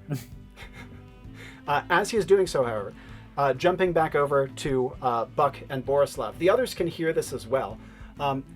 Even though Captain Orlok is still looking straight towards Buck, he starts speaking, and again, his quiet voice carries the entire room, despite Borislav, despite the various like other distractions and things like that. And he says, "Iron, my lad, were it different circumstances that brought us together, and originally I could have seen you making a fantastic protege. I've watched your career with great interest and even greater pride. You make me proud indeed to participate in my chosen profession. You make us all proud. Maybe a little too proud. He says, "Goodbye, my boy. It's been a pleasure." Shoot his ass, As he Bucky. is saying Shoot his ass. Shit. During this monologue, actions from Borislav and Buck before we jump over to Horatio and Barry. Buck, you want to go first? Sure. I feel like I probably. Okay. So as he's doing this threatening, is he making a motion to it, or does he seem like he's just springing the trap? You can see that is he making an aggressive motion towards... He is actually putting away his derringer, and he brings out again that beautiful little like opalescent marble and begins contact juggling it again. He's still looking dead at you, even though he is talking to Iron. At risk of being the bad guy and the Han in this, with my hand, I have my hands out doing this, but this hand, it has the coin, and this hand potentially begins a shootout. Look, where my gun can your gun teleports just to your appear hand. with a bullet cocked, ready to go. both Han Where are and you Bucky aiming? shot first, but both of them were justified in doing so. Okay. Not trying to escalate. However, that was a fairly threatening line. And so what happens if a gun appears and then a trigger is pulled? As the gun appears, your standoff breaks. You aren't able to sustain the both at once, of course. And as you fire your revolver, you can see that the beautiful little bead he is contact juggling gleams, and a phantasmal shield appears around him, effortlessly deflecting the bullet you fire. See, that's Along those same lines, Borislav, actions you would like to take during the monologue and right leading up to the point where Bucky fires. So there I was, caught in bed with the Duke's daughter, no weapons at hand, bottle in one hand, my cock in the other. There was a weapon. It was the Duke's daughter, wasn't it? Oh, sorry. I'm speaking. Oh, sorry, was so And genuine. then I imagine all that goes on. I'm like, we can't do anything subtly, can we? And then I'm immediately drawing my bastard sword, and I'm just like completely abandoning everything, and I'm leaping towards my boy because I want to help him out because I have a feeling he's gonna be 12 ways to fuck if he doesn't get some help. That's saying it for a you mean the second. glass cannon that's right here Exactly. that didn't bring a shotgun? Drink. And as Borislav, as you leap into action, you're on the table, Bucky's on the ground, and Orlok is right next to him. Buck is surrounded by armed pirates, and as soon as the gun goes off, all eyes are on him. What do you want to do coming in from frickin' downtown on top of the table? I'm gonna do a bit of lawn mowing, and I'm just got a big ass sword, right? That's the whole point of a fucking bastard sword, is I'm just like swinging, trying to cleave my way through Orlok's men to get to my boy. Are you so I'm just doing- staying on the table, or are you leaping off? Damn. Probably leaping off because I want to get to Orlok and to Bucky as quick as I can. So I just want to like sprint and like as like people get in my way, I'm just like cleaving. Is there a war cry in there, or are you staying silent for now? I'm just like incoherent screaming like oh. And Buck, immediate follow-ups after trigger is pulled and his barrier appears. Well, a half moment of well shit, and then my assumption is I would then start to reload because the reload is an actual action in this, right? Like, It is as intuitive, and you have a revolver. You got 6 shots in that sucker. So as long as you can pull back the hammer, you can shoot again. And you have shootout up, so every time I- you cock a weapon, you get a fresh round conjured into place. You don't deplete your stock. You don't even need to reload. Okay, so I will try to shoot I don't want to shoot the same spot. I want to shoot a couple different spots and see if there's any sort of weakness in this. And I'm talking like head, mid, legs, just to see if there's a weak spot within this. Absolutely. And as you shoot, incredibly fast too. Your triple skill means that you can be firing ridiculously quickly. You can see that every time there's those beautiful opalescent ripples that clearly come from his model. You don't detect a difference between them. But what you do detect is a punch across the face from a nearby pirate. That sends you reeling towards the table. What would Buck like to do from here? He still has shootout active. He still has his gun in his hand, but that was a brutal punch, and he is spinning towards the ground. So I would try to, as I pick myself up, try to create some distance here. Oh, real quick, before we get to Potentially pick yourself up, how are you going to land this? Because you're going to have people on top of you in no time. Okay. I'm kicking out as I'm landing. So instead of trying to land here, I'm trying to kick out so I land here. Get a little more distance. Again, trying to give myself some distance between other, just as quick as I can. I'm doing as much as I can to just, again, sprawl out that way and just create distance with every movement I can while, starting to. And as pirates loom over you in every direction, Borislav leaps into the fray directly in front of you. The action has brought Buck closer to the table, meaning that Borislav can actually body block him as he lands, cleaving and striking with his bastard sword. As Borislav lands in front of Buck, let's jump over to Barry and Horatio. You guys hear the monologue from Orlok. You've said the code word to Iron's crew. They are slowly starting to step away, and as soon as it gets to the line, "Goodbye," that bit, Iron says, "Okay, run it!"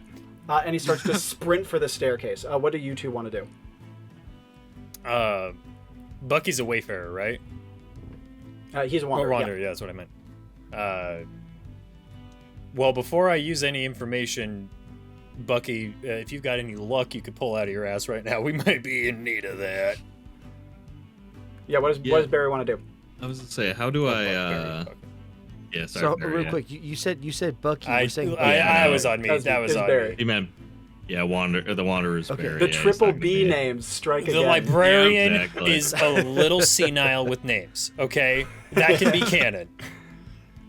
Yeah. What are you thinking, Goblin? So now that I kind of have like that initial I guess brain blast we're calling it of like the map of everything. Yeah, the route. Based on that, would I be able to use like my luck in order to like just impulsively pick one direction that hopefully has less like people in it, essentially? That is absolutely something you can get to once you get to some sort of fork. As of now, though, there's really only one way out of the room unless you want to try the windows. But do they seem to be in a condition to go out the windows? Because I'm not quite sure if they can make the jump. Maybe Let we me answer can. that question. Remember I said Iron is sprinting towards the door? Well, he starts to list sideways as he's sprinting towards the door and crashes into the door jam instead of going through it. Putting these guys in the water would As one not be does. ideal. I was gonna say I don't think that is the game plan then. In that case, I think we're gonna try to at this point I'm going to try to use, I guess, familiar face would be the ability that I want to do to convince him that in the past I have done a navigation gig with him, just so he like doesn't question the next sequence of random turns we're gonna be taking. Sure. Who do you want to approach in this? Are you going to do this with Iron or one of his crewmen? The person carrying him, Coron, I would say would Iron, be the I person. think Iron's running on his own now. He said, Oh, yeah, is he although around? he's not he anymore. was He in just the crashed True, into a freaking true. door. That's Yeah, true. the but- Koron just got like fireman's He carry. was running on Yeah, his own. get Corin how do you to wanna- pick how do you him wanna up, approach and I'll Corin then? convince him that I've done a gig with him in the past, and I know the way back to the ship. Yep. In that case, as you kind of approach Coron to do this, you see that his eyes are having trouble focusing on you, and you hear him say, "Barry, yeah, I remember that name. That was a little..." But before he finishes his sentence, there is a gut-wrenching explosion, and all of you are laid on your asses. Or rather, Barry and Horatio are. Iron's chair explodes vertically, creating just a column of fire that scorches the ceiling and blows a hole through it and leaves most of the rest of the room intact. Okay. It still has enough of a shockwave off of it that you two, being so close to it, are knocked to the ground completely, your heads spinning. The only of Iron's crew that is left standing is Coron, being a big guy who's able to weather it. And funnily enough, Iron, because he's far enough away and crashed into a door, so he's still reeling and clutching his nose from that. Now, that said, after getting knocked, like absolutely floored, Barry, as the world is kind of blinking back to you, you see Coron's massive scarred hand reaching down towards you. All right, I'll definitely take it. Yep. Get back up. He says, "On your feet, Navigator. Get us out of here." It's like, all right, absolutely. And then I'm gonna start booking it up the stairs and trying to get him to take. Yep. I'm trying to think of his name. Iron? Yeah, Iron. Like just having him carry Iron, basically. Will he take that instruction if I give it to him? Yep. And Coron says, "Yeah, I got it. Come here, baby boy." and he picks up Iron and like throws him over his shoulder. Iron says, "Wait, who are we putting our lives in the hands of this time? What strange man from strange lands has come to us on this fine day?" Shut up, Iron. As Coron hefts Iron, Horatio, as you are coming to, what would you like to do? You feel you're bleeding from the head from where you cracked the hardwood floor. Okay. Is that affecting any of my stamina or anything right now?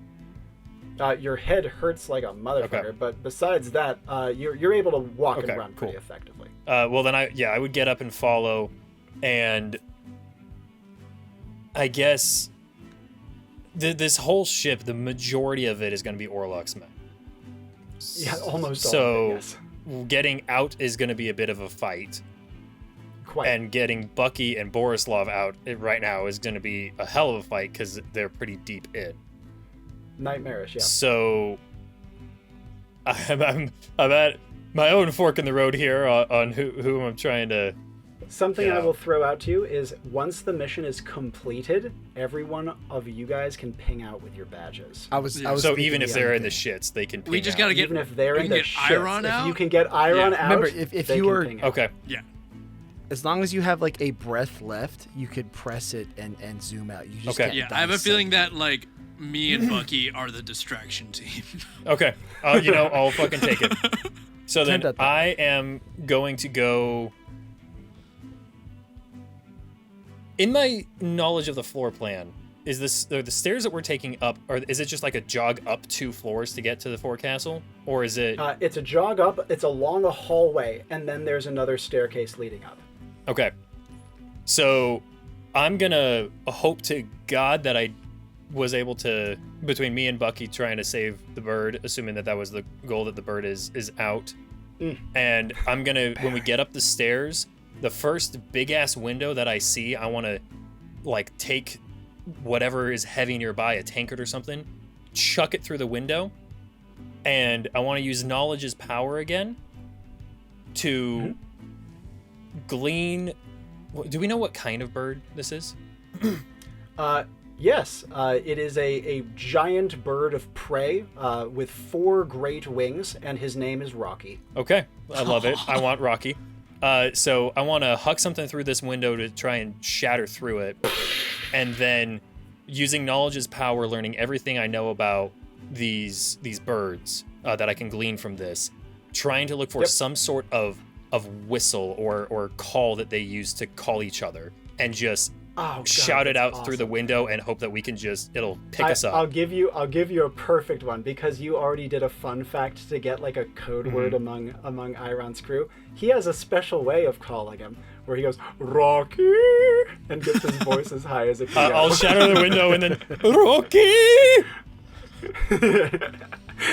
And as you do so, you hear Iron like a little ways up the stairs behind you. That's my boy. He's calling my boy. We got to get back to that window. Come on, Clara. Around you go. My boy. Oh no, my boy!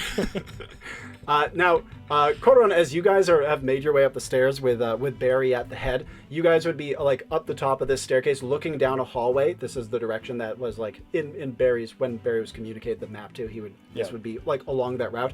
But you see like a dozen armed pirates rushing in this direction. You go, there they are, got the bastards, as they're like barreling down this tight hallway towards you. Koron is still carrying Iron. And the entire crew are still quite drunk. And so even though the bird-faced man tries to pull out his like very long-barreled rifle, he is having trouble aiming it.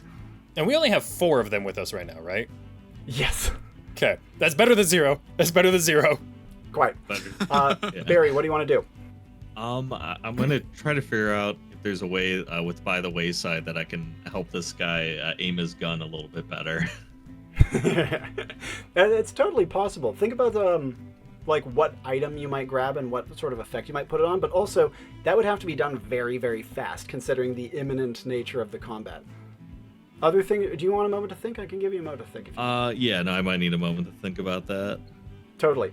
In that case, Horatio, after bashing open the window, you hear Iron protesting. You hear, Koron, my good man, put me down. We got to get out to Rocky. He'll bring us away to safety. He'll whisk us away on the fine wind like the fine windy boy he is. I like drunk Iron. I don't know sober Iron yet, but I like drunk Iron. Yeah, quite. Exactly. What does Horatio want to do? Just whoever of Iron's crew is there with us right now. Yeah, you see, bringing up the back, he has like brilliant, vividly scarlet red skin. He is huge and hulking, but looks kind of timid. I'm going to, so there's only one with me, one up front. He's like bringing up the rear. Okay. Yep, and then the other 3 are up at the front. Okay, so I want to, I'm going to peek out the window and see if I hear any response call from Rocky, seeing if he's on his way first. And you hear a majestic shriek rip the sky. Okay. Rocky is in view, circling at high point as he's trying to look and see where the call came from. I'm going to kind of back into the window, both fingers pointed out, like arms in opposite directions, pointing with fingers. One down the hallway that, like, from the stairs that we just came from, where Orloxmen are probably going to be rushing us. And one out the window. I want to send out 2 brightly colored with arcane flashes. Hopefully, maybe flashbang really cool. Anyone coming through the door and signal Rocky where we are. Now, I should also note these flashes, given that you've already used a little bit of manifestation, and this is a pretty decent manifestation for a single +2 arcane, you feel these in your own bones as well. There's like a flash in front of your own eyes. You kind of like flashbang yourself to some degree. Yeah, sure. And are left with your ears buzzing and your fingers tingling. Well, and I'm already bleeding from the head, so as I do it, I'm probably going to crumple a little bit. And yeah, exactly. Yeah. The hulking red-skinned fellow would kind of come over and be like, "Are you all right?" Just watch the fucking door. He says, "Right," and he hurries back and tries to like slam it shut. But as he says, "Oh dear, men with guns," and he hurries back up towards you. But as he does so, you hear Iron fighting. "Put me down, Goron! Put me down, I tell you!" Barry, quick actions from you before I jump back to the other 2 in the shits. Yeah, I was gonna say if the intent seems to be if we're gonna be going out the window, I might try to reinforce his gun to see if I can do some sort of like incinerator round. I'm assuming there's a lot of wood around here. Oh, there is a lot of wood, yeah. So if we can start a fire down that hallway, I know that thing for us to buy some time. So I'm gonna try to see if I can juice up the gun a little bit if that's something I can do with By the Wayside. So By the Wayside likes doing things that are not geared towards harming. Gotcha. Now, guns are innately harmful, and so if you make the gun less harmful, but also happen to burn things, then I would totally accept that. Yeah, I was going to say maybe the intent is to make the gunpowder go off in a way where it causes more fire than shell. Would be the totally. Idea. In that case, as he is like wobblingly trying to aim his gun, what is going to be your paired action to initiate the By the Wayside and prompt him to shoot? I was gonna say, could it just be as simple as kind of like putting my hand on like his shoulder and kind of like giving him the go ahead to fire, basically? Yeah, what would you say to him, if anything, or just be like a shoot just kind of like secrets. Yeah, it's like you got it, champ, basically. And as he does so, go get him, Tiger. The gun Go get him, clicks, Tiger. and then there's a great poof as the like it goes up in a great plume. It's almost like a firework went off in the room. And I was like, him of close his- enough. Let's get out of here. Your eyebrows Knowing are that singed. that's exactly His what's gonna feathers go. are singed. He has like the cartoon like face is all blackened and like your thing is shut behind. So like his Like the feathers are Looney all shot up. Tunes. Yeah, exactly. But also some of the nearby decorations and draperies are completely ablaze. He says, I feel embarrassed. I thought I'd packed this thing properly. You did, Now, champ. Let's go. as you guys start to like, "You did start great." to scramble backwards, you hear Iron saying, "Yes, very good. Affirmative command. I give you full steam ahead towards." And you hear like a "That's my head" on the wall. But as you get down, we're gonna jump back over to Borislav and Buck. Borislav having just heroically landed in front of Buck, whose back is against the table, and is doing some great cleaves to give him some space. That said, Borislav, you are facing a sea of enemies. Weapons bearing towards you. Like, though I will say, many of them are aiming more towards Buck than towards you, and you hear a couple of voices behind you say, "Careful, soldier of fortune! Look out, that man has a gun!" Oh, they still think I'm on it on like I'm on They the lock do. side. Me, I like to imagine my like sword is like raised. I'm about to like kill Orlok. I'm like,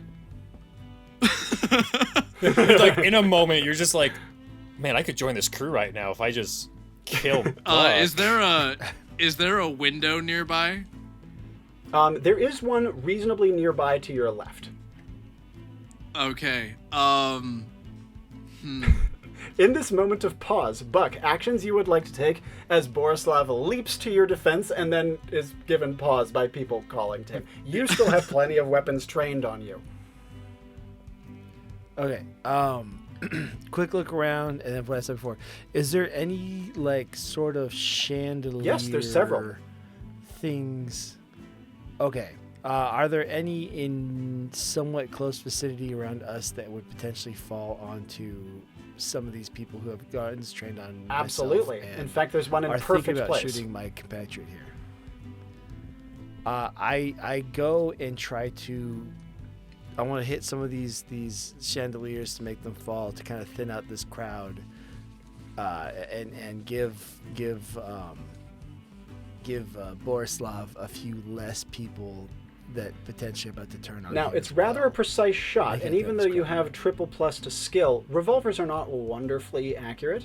And so is this going to be a spray and pray, or are you going to try to pull off another trick shot?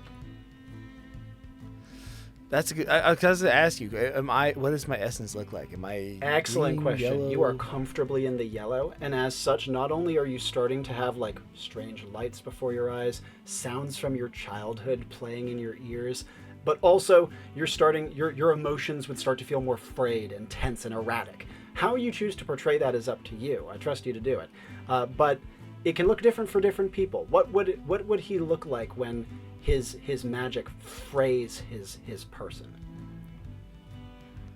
My assumption is that it would almost come across like a bad Yeah. migraine.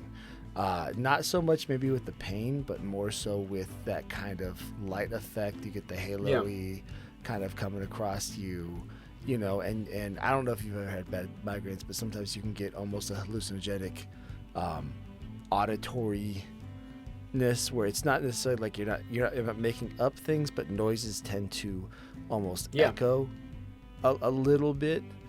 And that's how I would assume it would kind of come across for him. Nothing like you said, it's not too bad yet. I'm kind of that's the vibe I get, but it's starting. You're starting. It's like on the edge where you feel that migraine kind of coming. Couldn't have said it better. So looking around, knowing what I know, having been in combat before, how realistic is just being able to fight our way out of this? Is this like this is like a confirmed Just death you with a thing? sword, just him with a gun, you're fucked. That Okay. said, you do have abilities on your side too. I am going to look towards Bucky, and I'm just gonna like mouth the words like "trust me," and then I'm going to turn and like point my sword at him, and I'm going to cast Shield Wall to put a wall of these ethereal shields between all the people trying to go for Bucky and Bucky. So that way, So like surrounding him in shields. surrounding me and him in shields. Oh, I see. Like a little ring. Yeah. But I also want to be close enough to the window. Ooh, that one's tricky. You probably would not be able to. That would be a very weird oblong shield wall. That would definitely get some pirates in it too. Okay. Maybe like some pirates. I Okay, would be some allowed to pirates. be in it. Maybe like some. Sure. A manageable amount. Of Yeah, exactly. A manageable what's amount of gonna be your- piratage. What's going to be your paired action for the shield wall? All right, I'm going to lower my sword and point it towards Bucky, and be like, "Stay back, comrades!" To like my comrades. This is the absolutely. infamous gunslinger, Bucky. This And villain. as you say that, the shield walls appear, and you can see that you immediately hear like, "Oh, what is that?" from the pirates around. Please carry on. Everyone in this room, their life is in danger. Allow me to stand as a bulwark and engage this villain in one-on-one combat for the glory of Orlok. As I you gotta, say like, this, walk the towards him. handful of pirates that you trapped in here are very much trying to get out. But Flee! shield wall has a way of Flee has for a way your of rebuffing lives! people. Is one of them? Yes. Good. All right. And got Buck, you. actions you'd like to take. You're considering the chandelier. Borislav has created this shield wall surrounding you. You see the weird oblong shape that gets it most of the way to the windows. He's bearing down on you. What do you want to do? Okay, so I am afraid of going into red. So I am going to pray and spray, but I'm going to try to get, instead of trying to get multiple of those chandeliers, I'm trying to get the one that you said is going to be probably the best Sure. positioned. So I'm going to really try going for that one. I'm also going to, after the pray and spray, I'm going to kind of pick up on what Borislav is throwing down. And I'm going to, I'm just like I'm just going to look trying at to him like, nod my head towards the window in like the most Yeah. subtle way possible in like full plate. Is that Borislav? Is that Borislav the Slayer? And I'm gonna start looking like really like afraid, but like almost comically over the top, like I'm genuinely afraid that he's Your about to- time as you has are- reached its you know. end, villain. As Borislav says this, there's an almighty crash as the chandelier falls. It hits Borislav as well as a bunch of the other pirates. Oh damn! I didn't know that. That said, Borislav not only has a full plate on, but also double plus resilience, so he stays standing, even though that thing give a could shit. comfortably take someone down. Like, like the iron railing is like partially contoured around his silhouette as it like plummets. He's on. I so don't even drunk he have a doesn't helmet even on it. feel the dent in his skull. Like, dunk. Huh. I like to imagine As- it like as- bends around my hat, like even a feather. As he's doing the whole dramatic, like, oh my god, Borislav! I can't do a half whisper, like, my bad. I'm like, you always do this. Now, also, the sound of the shooting, with Borislav then following up, also kind of implies to the outside that Bucky just tried to shoot Borislav as well, and it did nothing. I am Borislav, the invincible soldier of fortune. And your days are numbered, villain, and I'm going to take a swing at him very slowly over his head. That Yeah. arcs in a way that speeds up and catches the rat guy. I was about to say, And yeah, it's the like- right guy. Yeah, it's like a oops, I tripped and killed you. Yeah, but like I want to like kind of like just accidentally like cut off one of his legs or They something. also call him I don't wanna Borislav kill the him yet. Clumsy. Borislav the clumsy. Now, the chandelier falling did scatter the pirates, meaning that to pull this off, you'd have to be like a stagger several feet to the side and then I am cut. also don't know if you wanna incredibly drunk. So and as you do so, the rat man says, I'm hit. Sir, look out! I'm gonna take another swing at Bucky. Sir, you are in the way. and as you do so, a pirate is just watching in horror, and he says, "Traitor! He's a traitor! He's a traitor!" No, But I before am we just go drunk. But before we go further, jumping back to the other two, the window is open, Rocky is bearing in, and finally Iron has disentangled himself from Coron and is rushing over to the window. You see that he's produced a rope seemingly from nowhere and has like lashed it quickly around a nearby like candle fixture and is like starting to like rappel out of the window. Rocky, my boy, I'm here. Whisk me away.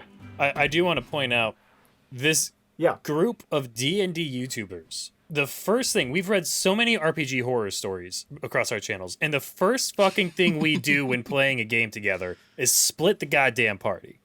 Oh, hell yeah. We needed that to be clear. You gotta. Okay. I will say in Enclave, splitting the party is not nearly as much of a cardinal sin. It works a lot better, but that's a game-to-game thing. I would say because we can all just oopsie button out. Assuming the mission's complete. Quite. And speaking of which, as Rocky starts to dive down through the sky, with Barry kind of hurrying back with the bird-faced guy, you guys are now kind of caught in a corner, right? Because you have the staircase leading down to the meeting room. There's no enemies coming up from there yet. But then there's the other angle is the staircase leading up to the hall that also has enemies slowly making their way through it, though they have fire to get through first. You pretty much only have the window as a way out at this point, and Rocky has not quite reached you yet. Actions you guys would like to take. Coron has drawn his great wooden sword and seems to be trying to like hold the entire group himself, though he is hopelessly outgunned. So, and I wanted to ask this as well after the whole blinding myself with the light, and then Bearbar brought up as well. But how am I looking on essence? Because I've definitely been using my Excellent abilities question. a good bit. You're in the yellow as well. You're in low yellow at this. So like and another so for big you, the one. hallucinations would be more visit. Yeah, exactly. Okay. Another substantial ability use. You will be in the red. Okay. So then, I think what I would like to do in this instance, because we need to just buy a little bit more time, and if it's one more thing I do to get me in the red, and then and then we get out, I'll be okay. So I'm gonna need to either do something small or one big thing that'll hopefully help us buy some time.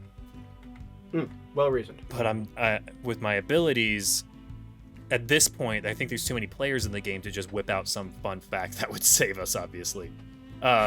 So I think what I want to do is I want to try to, with my arcane and will abilities and putting just enough essence in that would get me into the red, I want to try to connect with Rocky, looking at him, that's cool. with and being low on essence and trying to hone this in, probably like as my vision's trying to zoom in and lock in on him, it's veering off course and getting these random flashes of other places around the ship and in the water, but trying to connect with him and just give him the entire urgency of this so he swoops right down towards us, and then get myself ready to just leap out the window. So it sounds almost like a miniature astral projection. That's kind of how I'm envisioning this.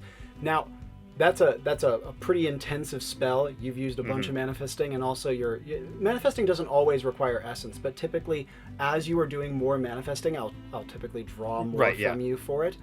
And in this case, Barry would see that as Horatio is turning towards the window, his eyes would gleam bright like the flashbang, and it would almost look like his eyes start bright white and start to like bleed out across his face, leaving a bigger and bigger void in their wake.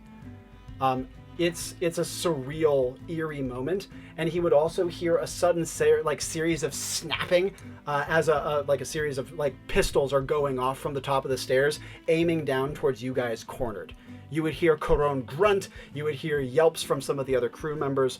What does Barry want to do? One more add-on in this, just given that the void growing in the eyes and all this, I think the last of my energy I would spend like getting up on like that window ledge, and then just that last bit that I send to Rocky being, get us out of here, as I probably would then topple into the water. Oh, you have the prompt line as well. Of get us out of here? The special code word that they have, Heaven Sent. Yeah, so would Rocky understand that, to my knowledge? Well, he is part of the crew. Okay, so then in that connection, Heaven Sent, as I then topple, mostly unconscious, out the window. Yep, absolutely. And as you do so, Barry would hear one of the crew members, the big scarlet fellow, like, no! As he rushes over and tries to grab Horatio too late, as he plummets out of the window. Barry, actions you would like to take amidst all of this pandemonium, pistol shots starting to fly down the hallway. I guess the question that comes to mind for my character is just where's the rest of this crew? So I guess would I be able to use, I'm imagining I'm kind of in the yellow as well with Fork in the Road. I've been using it so much, but I guess would my character be able to make like a gut check of where he thinks the rest of the crew might be? That's an excellent question. Now, given that there was only a smattering of crew in the meeting room, where else might you assume? It's a huge ship as well, but they probably haven't gone like tremendously far. So where would be like a guess from Barry for where they might be? Or where do you think personally they would be? I guess first instinct, obviously, the bird was tied up Yep. like 2 stories above. So I'm wondering what else would be up there. I guess would be my it would first make sense question. that some crew would be with Rocky, and presumably they wouldn't have been ditched. They would probably be on Rocky. Yeah. Okay. So I guess knowing that information, I'm trying to think what Barry would do knowing that. Obviously, and looking down at the waters below, kind of where Horatio's falling, what is down there? Do you think it's... is it... Yep. Yeah, I was going to say, is it a distance that would be deadly for him? Yes. Remember, this is about the size of a cruise ship. This is a massive fall. This is a massive... in that case, I guess... Question. Try and think... Yeah, go ahead. They're like a decks above us, right? Yep, they are a story above you. Okay. You know just where you're you going with see this. Horatio plummet to his death. We got our own window behind us. You do. But let me finish up with Barry, and then we'll do How it. do they line up with each other? I guess All would right, be the question. we're plan B. Yeah. If this doesn't work. What do you think of Barry? I'm trying to think. How did you describe your clothes? Your character's clothes. Me? Yeah. It was light brown robes, rectangular modern glasses, and long, like, white speckled brown hair and beard. Which I realized figure out was if there's kind a- of my avatar accidentally. Yeah. So actually. not intended, but you could just put some like modern glasses on my character for a moment. Then that's it. Yeah, make him look like craft beer hipster. Yeah. I only drink local IPAs, guys. Yeah. I feel like if I have one more by the wayside in me, I'm wondering if I can do something that augments his clothes in a way that buys a little bit more time. Creates like a feather fall like effect, kind of tying it back to. The key is how to get to it. Yeah, that's the question. How to get? I mean, I guess if You it could jump. works, I could jump. Yeah, assuming it works, right? We You wanna catch try both of it? you. We're gonna get Iron out alive, and none of us are actually survive ourselves.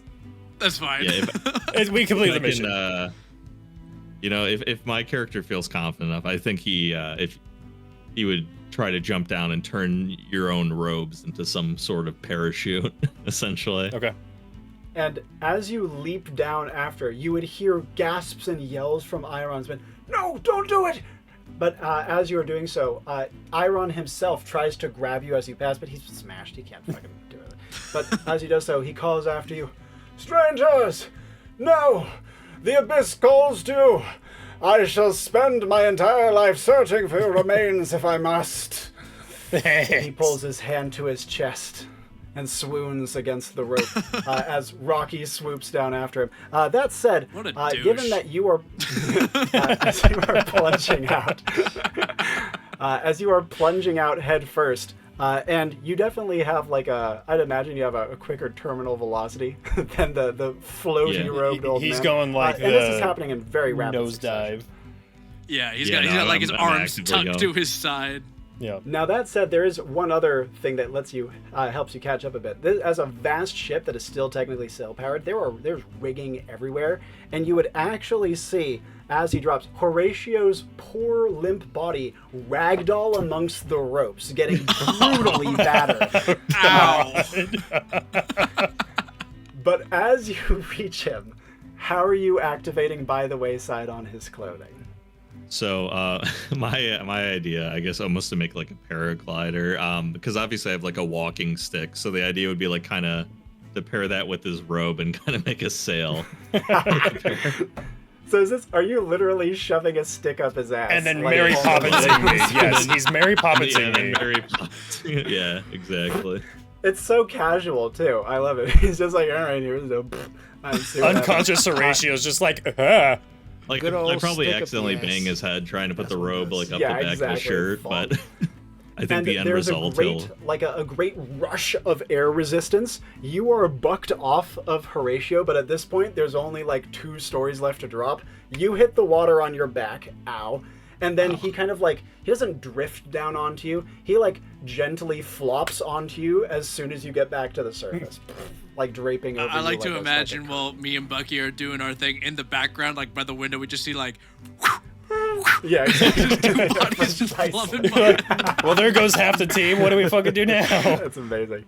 Speaking of which, Bucky and Borislav. Borislav was just accused of being a traitor, to which he is trying to protest. Bucky, actions that you would like to take. There are only 2 living pirates inside, and 1 brutally bleeding and gurgling rat-faced man.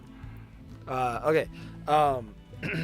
Now, I know I was kind of distracted. Would I have heard, because I don't want to metagame here, would I have heard his whole spiel about, maybe not all of it, but would I have picked up on the fact that he was trying to sell himself as a loyal member of the Orlok's fan crew? You would have inferred it, yeah. Okay. So because he was kind of playing it up like, oh my god. I look up and I start trying to play onto that fact, like, I never should have messed with Orlok. I knew I would have got his best man, Mr. Borislav the Slayer. I wouldn't want to mess with him. I know everyone knows him, knows he's the most loyal member of the. You've got them right. And the drunken pirate. And he would never accidentally hit the gentleman over here. He used the Ratman word again. Make a point of calling him Ratman. the gurgling, dying guy on the ground would say like, "How dare you!" But I kick him a little bit. Yeah. On accident, as I step forward to face the villain, I gotta kick him in the side of the head. As you kick him. The drunken. Yeah. And as I'm doing this, I am also kind of crawling myself over to the window. The drunken pirate pointing at Borislav is wildly confused. He's trying to figure out what's going on. And you can hear like shouts and yells, "What's going on?" from the outside. People are trying to push through your shield wall. But at the same time, he's just kind of saying, he's like, but he killed him. He killed Needle. How could he do that? Needle. That was his name. I didn't give a shit. Well, that sounds like something. That sounds reasonable, actually. He was kind of an asshole. We are actually pirates, Yeah. in fact. That's Yeah, a very good easy point. Yeah, exactly. definition of this. So, killing Orlok or like disposing of him was not part of the mission, right? No. Okay. Not even close. Okay, sick. We were told window- not to do that, right? Not even told not to, but you were given no inclination that you should even try. Okay. That said, you guys now have a straight shot at the window. All right, I'm gonna try to orient myself between the window and Bucky, and I'm gonna look at him. I'm gonna be like, "Tackle me." So I turn, and I just straight up football shoulder check Ray Lewis him through that. Now, I damn will say, window. under normal circumstances, Bucky trying to tackle Borislav would result in a broken collarbone. No. Never However, with going with it, Yeah, I'm doing you like can the full see- like the handsome Squidward like.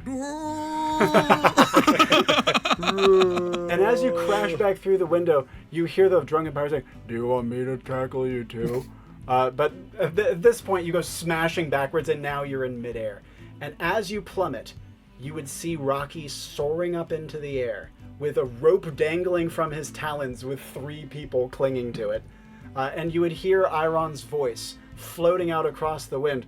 "Until we meet again, Orlok, You haven't had quite enough of me yet. No, sir, you haven't had quite enough of me. Fate's a funny thing. It just goes to happen as he's like motoring on He's and kind still, of it's like vanishing a Just into the quieter and monologuing quieter. as Yeah. it gets. Yeah. Yeah, the wind resistance is all like the sound of the wind whipping past your heads also drowns out his voice. But as he does so, and you guys are plummeting down towards the water, you feel your Enclave badges ping. Final actions starting with Buck and Borislav as they are pelting towards the water head first, with rigging and wind whipping past them and confused seagulls barely squawking out of the way. Buck, you want to go first? I was hoping you. I had to come up with like a witty like one line and click it. Tell me it again, partner. All right. Yeah. Obviously waiting for his response too. I'm not gonna just cut out before he has a chance to give his. I'm just gonna be kind of pull my flask from under my plate mail and take a like big swig and just. We never go anywhere nice, and I'll click my own. And jumping back over to Horatio and Barry. Horatio is only barely able to you're only barely able to keep his head above water. He is deadweight. He is unconscious. He is out. But you feel your badges ping, and as you are able to ping out teammates who are incapacitated. Final actions from Barry. Poor Barry, dude. Like, Iron left us, Borislav and Bucky left us. I'm unconscious. Barry just chilling.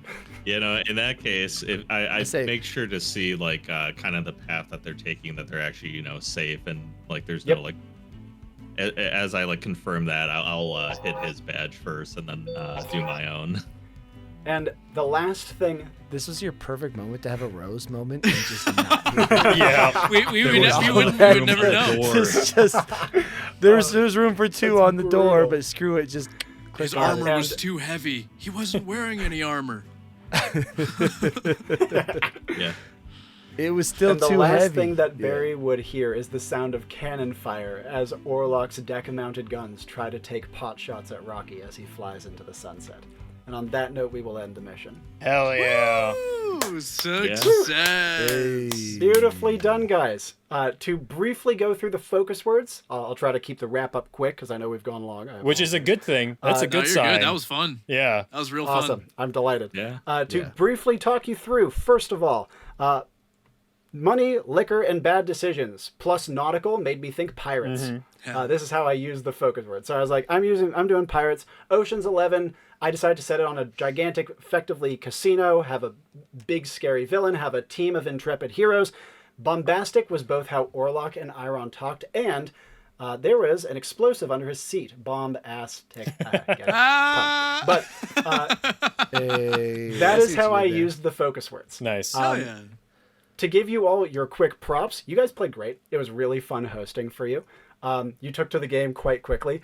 My favorite moments. First of all, for Barry, favorite moment by far was the cigarette play. That was really clever and a great use of By the Wayside. You also used Fork in the Road better than like 99% of new Wanderers. Hard ability. You used it well. Very nice. Then Horatio, some of the best manifesting I've seen from a new player, period. Really good stuff. You pushed yourself so far. A lot of new players don't take those sort of risks. Awesome to see. Great manifestations in general. And also textbook good uses of every piece of the librarian's kit. That was just amazing. Cool. Really good use of your abilities. Yeah, and your fun intelligence fact's really stat, too. cool, honestly. Yeah. I had fun with the Fun librarian. Facts It is was sick of it that. was a lot of fun using all that utility. Oh yeah, a lot of my my seasoned players of this current version of the game. Obviously, the Kickstarter is launching a new version, but the librarian among players who have played a lot is unambiguously the best class in the game. Hell yeah. It's a high ceiling class, meaning that when you're first coming to the game, you're like, well, it's kind of hard to use. But we are toning it down in the next version. Still should be completely identity wise and feel intact though. Next up, Buck. First of all, your use of your skill stat was fantastic. Great job doing all this cool hand maneuvers. The trick shot of the coin off the gun barrel. That was like some Revolver bad. Ocelot shit. That Yeah. was cool. And that coupled with Horatio's play of freeing Rocky literally saved the mission. Okay, hell Because yeah. you're right, he was about to just shoot Rocky through the floor with a magical bullet. So it would have just traveled and- through basically everything until hitting organic. Yep, exactly right. and I hinted at it being like a weird special bullet. But you guys picked it up. You knocking that slightly awry, and Horatio freeing Rocky with that knowledge's power, unbelievably clutch. Then on top of that, the standoff was beautifully done. The shootout was really clever, and then you'd be like, "Fuck, what do I do from here?" Classic. Classic gunslinger. Oh, I'm in too deep. I'm boned. But then you figure a way out. It was awesome. And then the interplay with Borislav was really fun. Just genuinely, I think the steals the show by far moment for me was your trick shot with the coin. Loved that. And lastly, Borislav, besides being really good vitality play, vitality is a very underrated stat, especially among newer people to the game. They're like, oh, why would I want to attract attention? That's why. Because you get all the drunken pirates to like lay off everyone else and focus on you. Hell yeah. He's a goofy, likable guy. The shield wall was tight as hell. Leaping into the action at exactly the right time was a very good play, but I think your social was the most impressive part for me.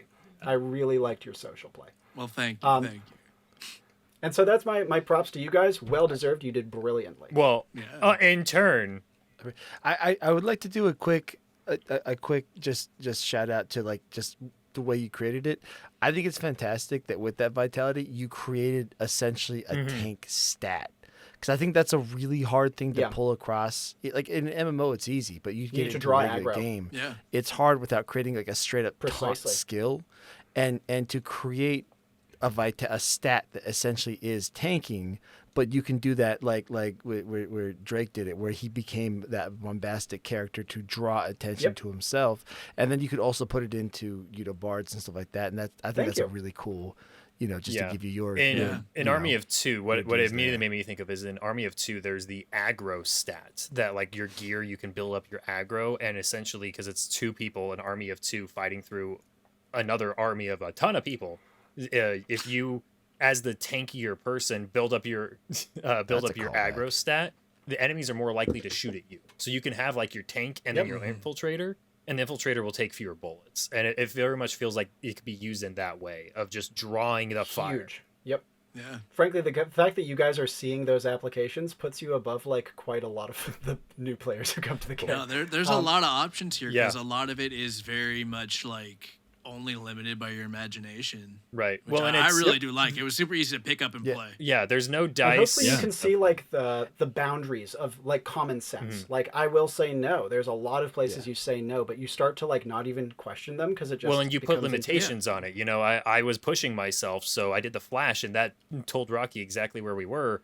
But it also led to me being weakened pretty heavily, and there was a fair chance that Horatio didn't make it out of the encounter because of being too weak to I knew basically I was going to be too weak to do much of anything like get on the bird.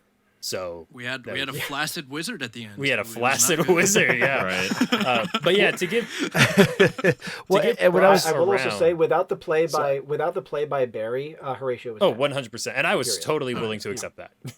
I saw you doing it. That's huge props. I love when people commit like that. It makes it very meaningful. But props to you as well as a conduit, right? That's the term for game master. As the conduit putting it together. That was fantastic. But not just super engaging to how you were running the game, because that was a ton of fun, really engaging, and without dice, without mechanics and rules that are wrapped around everything.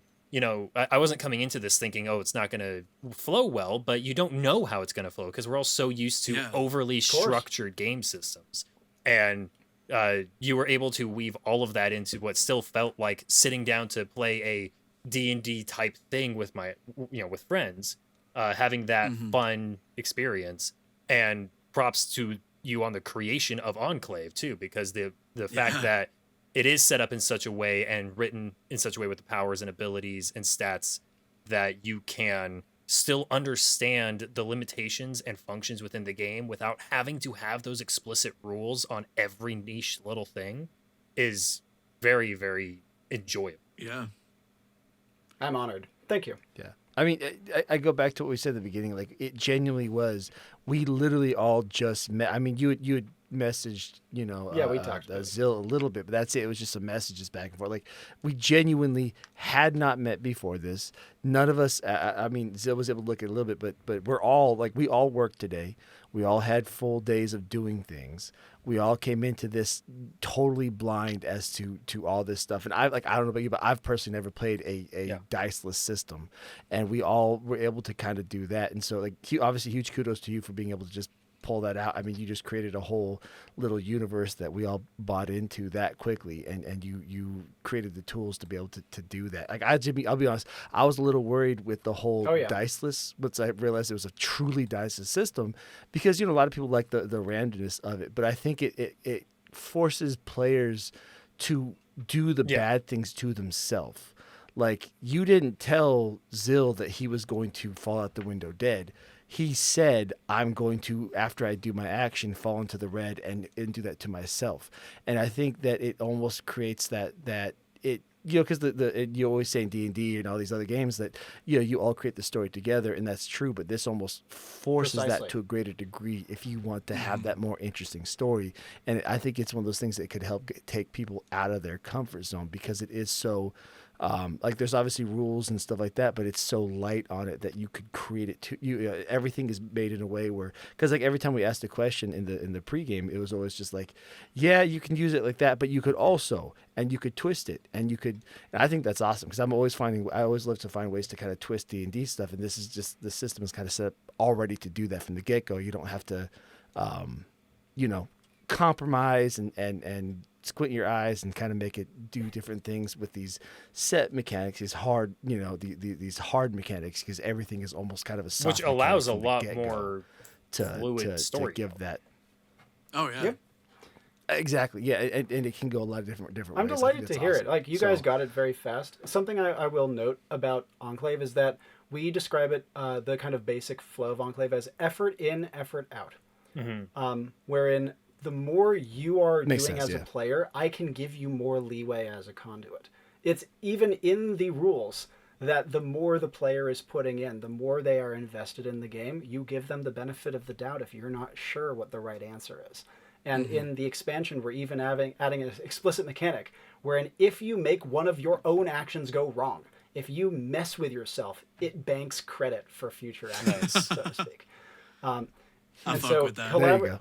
Yeah, exactly. It's a great mechanic, and it's the sort of thing I would introduce sooner if, like, I had room in the core rule set. But the other thing I wanted to mention is, I would say that not only do I really appreciate what you guys are saying, I think that anyone can do what we just did. Oh, 100%. I genuinely do. And as the best example I can give is, I've had 2 examples thus far of people for whom Enclave was, 1, their first ever TTRPG, 2, their second time ever playing, they conduited, and 3, they are now such good conduits they can generate a mission in 15 minutes. Hell yeah. That's so cool. That will was get my favorite part of Enclave, and that's Yeah. what makes it feel like so fresh compared to other like TTRPGs, is because like it feels like a collaborative thing, getting those words from the party. I loved that. And then you just so like throw much. something together, and from the rest, it's just like it's Improv 101. The entire game is just different versions of yes and, which I thought was really cool. Like, as long as it makes sense. Yeah, as long as it makes sense. Yeah. Of course. Yeah, as long as it makes sense. There's still no a game. massive Precisely. module that you have to read the entire thing to understand, you know, Yeah. why Strahd wants Irina. You know, you get 3 or 4 words, and you can build an entire adventure out of that. Yep. And it's amazing the amount of investment people get. Oh yeah, I was locked in. I was Horatio. I was gonna die. Yeah, and I think a big part of it is that the player owns the story a lot more in Enclave. You, through the luck stat, through your abilities, through the vast number of decisions you have, you are doing a lot more of work. And that is not only exciting and a chance for skill expression, but it also means that you guys, I would say when I host for players, I see them care a lot because, in my opinion, they have a lot of ownership in the story. And it makes my life as a conduit way easier. I have to react to you guys. I don't have to do all that much work. And as a little aside as to the fact that we definitely enjoyed this, this was planned to be a 1-hour one-shot. And I think an hour... so sorry. No, not at all. I think an hour in is when we were talking to Iron. Like That seems we about were right. just At low key, I wanted longer, and I'm the old man who wants to go to bed early. yeah, like we were not at all watching the clock. Like, okay, we're coming up on the hour. What's going to be, happening now? We got to wrap this up. It was just every moment was fun. I'm so glad to hear it. Yeah, Drake that's is still true. sitting upright in his seat, Hell so yeah. You know, Yeah. I haven't fallen away from my mic. Do you guys have any questions for Yeah. me about the session, questions about calls that I made, the plot of the session, or questions about the game if you want to peek behind the curtain? Anything whatsoever, but if not, perfectly fine by me. Have you seen, because obviously you've play tested this a lot yes. as the person who made it. Have you seen a lot of people trying to Mary Sue themselves within this? And then if you do, how do you kind of start to handle that one? Because it isn't as much, it isn't like, well, you rolled the dice and you suck. Because I can see, someone trying to Mary Sue and then you have to, slap them down because you don't have, you can't blame the dice that why you did that. It is 100% on that choice. Have you seen that? And then how would you kind of So for some misdirect context, that? I've actually been working on Enclave for 12 years at this point. We hit the anniversary quite recently. Thank you. Yeah, it had a massive, quite a large home player base with no written rule set for almost a decade. And then I only published a written rule set for it a couple of years ago. I've hosted over 2,000 sessions of this game. Wow. And the number of times I have seen a true Mary Sue is 0. And I've hosted for, at this point, over 1,000 people. The reason I think for it is twofold. One, Enclave is an innately collaborative game. It's very, very hard to be a spotlight hog. 2, no HP. You're wildly vulnerable in Enclave. You rely on your teammates. If you try to be the star of the show, you just get killed.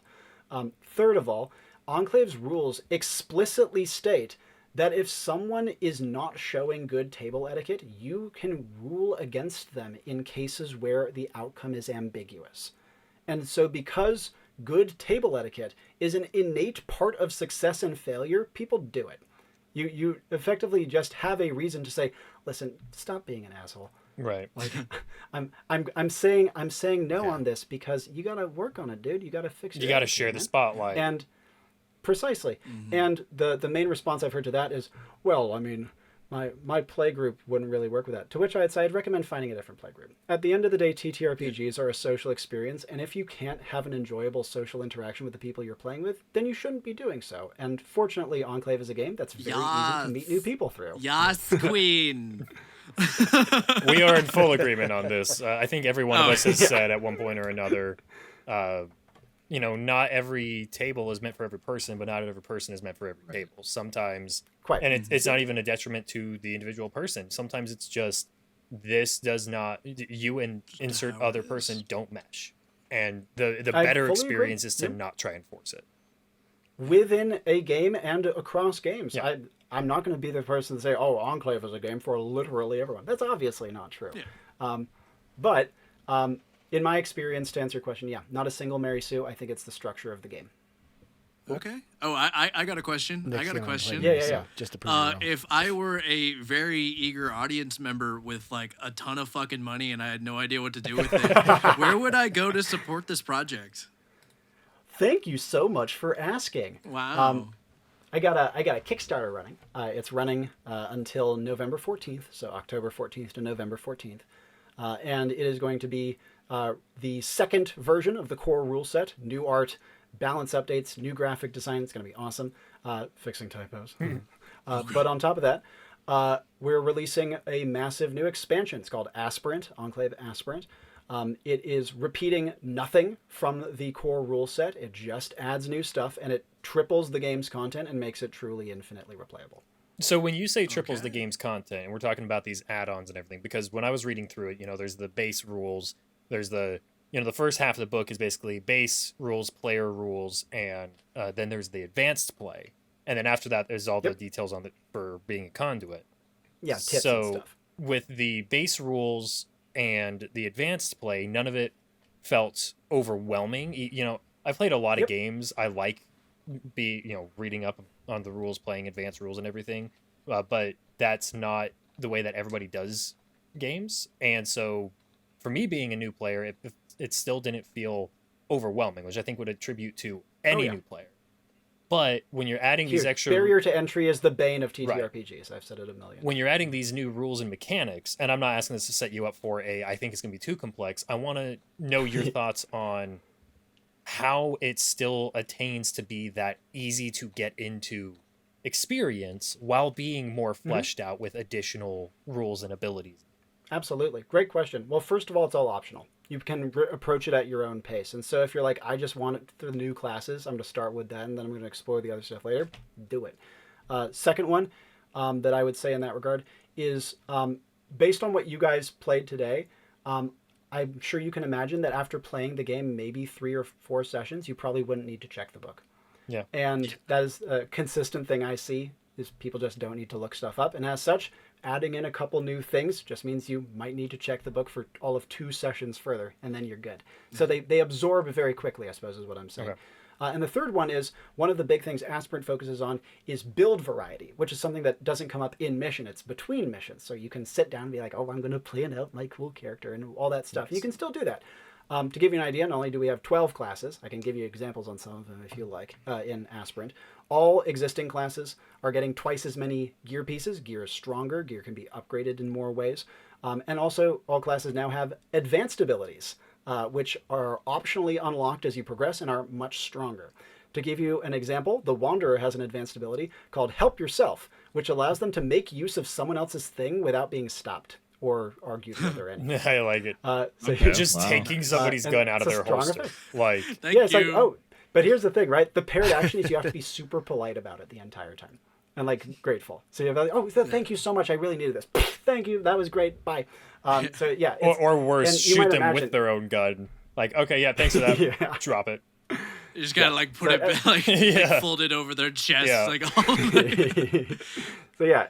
Sleep well. I appreciate this, sir. Could you also dig that hole for me, please? Oh, I really appreciate you. Yeah, hold this 9mm with your forehead. That was very polite of you, sir. Another cool example is on the Gunslinger. They're getting an ability called High Noon, which means that when you put a lot of social pressure on an enemy, you get to pitch a combat action they take. You get to say what they do. Ooh. And that is wildly powerful. For an enemy. That is wildly powerful. So you could kind of shape the combat if you know that your team's like set up something to trigger. Yep. You could with High Noon tell, like, say the enemy staggers backwards, being intimidated a bit before fumbling with their gun, and that gives just enough time and positioning for the trigger. You obliterate them. Yeah, so you can see advanced abilities are very strong. Yeah. And there's so many cool new things like that. New items. The Gunslinger gets a Derringer. The Thane gets a Dirk that they can swear blood oaths with. The what's a good example? Oh, the Librarian gets an intern that they can boss around. There's a lot of cool stuff. I think I got one in Corrode. Love that guy. Fuck. All right. So yeah, that's a summary of the expansion. Hopefully that answers your question on how I'm trying to keep the expansion. Absolutely. And it feels accessible because it feels like it's less widening the base and more heightening the pillar. It's not making it harder to get into, but it gives you more room to grow. And it's almost creating a way that it's almost modular, it sounds like, because you said it is optional. So you can just cherry pick. I don't want the whole second book, but I want this piece, and this piece, and almost a la carte. That's exactly right. And if to give you a quick idea, Enclave can support an arbitrarily large number of classes. I intend on releasing many more. The reason I know this is in our kind of proto-Enclave that I was playing before I wrote the official rule set, we had over 130 completely unique classes. No repeated. Oh, you got content for a while. Yeah. Yeah. Well, and it probably makes it not run dry. Makes it pretty easy too to homebrew something if there's something that somebody really wants to play and there's not abilities for it. Oh yeah. So can I give you a brief aside? I'm sorry. I'm talking. No, you're good. We're asking the questions. No, this is the point of the sampler platform. Yeah. Thanks. On our Discord community, we have quite a large group of people who make classes. We have, I think, over 50 that are in the works. And when someone goes out of their way to test multiple times, they talk with me, they make a great design, I commission art out of pocket and I make it an official class in the game. So we're going to start releasing supplements just of player-created and community-created Is that a community classes. Discord that anyone can join? Oh, yeah. I accidentally dropped a link down in the description. Oh, no. Butterfingers. Butterfingers. Oh, can everyone watching this currently go and pick that up for me? Thanks. Yeah. Thanks. No, that's super cool. That's super cool. Luke, did you have Yeah, any nice. questions about Enclave or anything we went through? I think you guys covered a lot of it. I guess I was curious down the road. Are you ever going to do like a complete edition if people want to buy like them all in like one book? I know you mentioned like the first one's like 60 pages and then like the next one's like, double that. But is that something you're considering down the road? You way ahead of me, my friend. I actually have on the upcoming Kickstarter a deluxe edition that consolidates the two texts in, I think, like faux leather bound with like foil stamping. It's gonna be really pretty. Nice. Okay. And so that is going to be an actual reward tier on Kickstarter. It's going to be more expensive and it's going to cost a bit to print it, but it's going to be worth it. They're gonna be I beautiful. know what I'm buying. Can I get one of those if I say pretty, please? I think you might be able to, yeah. Alright. So yeah, down the line, I do Yeah, intend no, on releasing more expansions just like this that add modular new content and don't repeat things. Awesome. Oh yeah, I'm Yeah. hyped. Yeah, it genuinely Yeah, no, that's feels really like cool. something that has a What really is- like strong future in development. It's already a good polished experience, and you can just keep adding. Excellent. I'm glad you guys think so. And thank you so much again for playing and for the great questions. It has genuinely been an honor, and I've had a great time. Yeah. Yeah, for sure. Thank you for coming. Any final stuff I can answer or discuss, or we want to wrap it up? Yeah. One last question. What is your favorite group you've ever played with, Yeah, and yeah. why is it Dungeon Lunch Oh, Break? that's a easy question to answer. It is obviously the group in front of me because they are wonderful guys who have taken the time out of their day to try my weird ass diceless system. Oh, he's good at lying too. What do you think? Of course I'm good at lying. he runs the whole damn game. He knows how to sugarcoat I words. professionally bullshit for a Yeah, living. Hell yeah! I want people to give me money. Of course I'm lying. And in like a somewhat sappy sense, my favorite group is pretty much always the one I just played with. Yeah. Like, with very vanishingly few exceptions. Oh, Yeah. I Well, believe we it. had I a blast. No, it was great. No, we really appreciate you taking the time with us too. It's very rare that we get you don't always get an opportunity to play a new game with the person who created that game. So this is awesome. We really appreciate you coming out here and spend some time with us as assholes because I know it's not fun for most people. I mean, so we hardly put up with it. we really do appreciate Nice try. it. And You can't shake me. I had a fun time. I said we're super stoked for this game. I mean, genuinely, I really do hope the best for it because you've clearly put a lot of work into it. I mean, I was looking at the Kickstarter, just literally, I just had it pulled up on my phone, and the new art is great, and clearly you're putting a lot into it. So I'm really stoked to see, what else you come up with, and maybe the next expansion we can bring you back out and Hell yeah. Hell comes with yeah. that new Thank you for content. saying so. That was beautiful. Oh no, our How's that? guest is dead. Our wasn't guest supposed is to happen. dead. Oh, The only well- way you could bring him back is by going to the Kickstarter, using the link in the description, and getting your own copy of oh fuck, I'm losing my brain. What was the second Robbie edition will called? return from the dead when Aspirant? Enclave is fully funded. Yeah, Enclave Aspirant. That's what it was. Aspirant. The only way you can bring it back is by getting Enclave Aspirant. Save a life. Donate today. And scene. All right. Bye, everyone. Bye. We love you.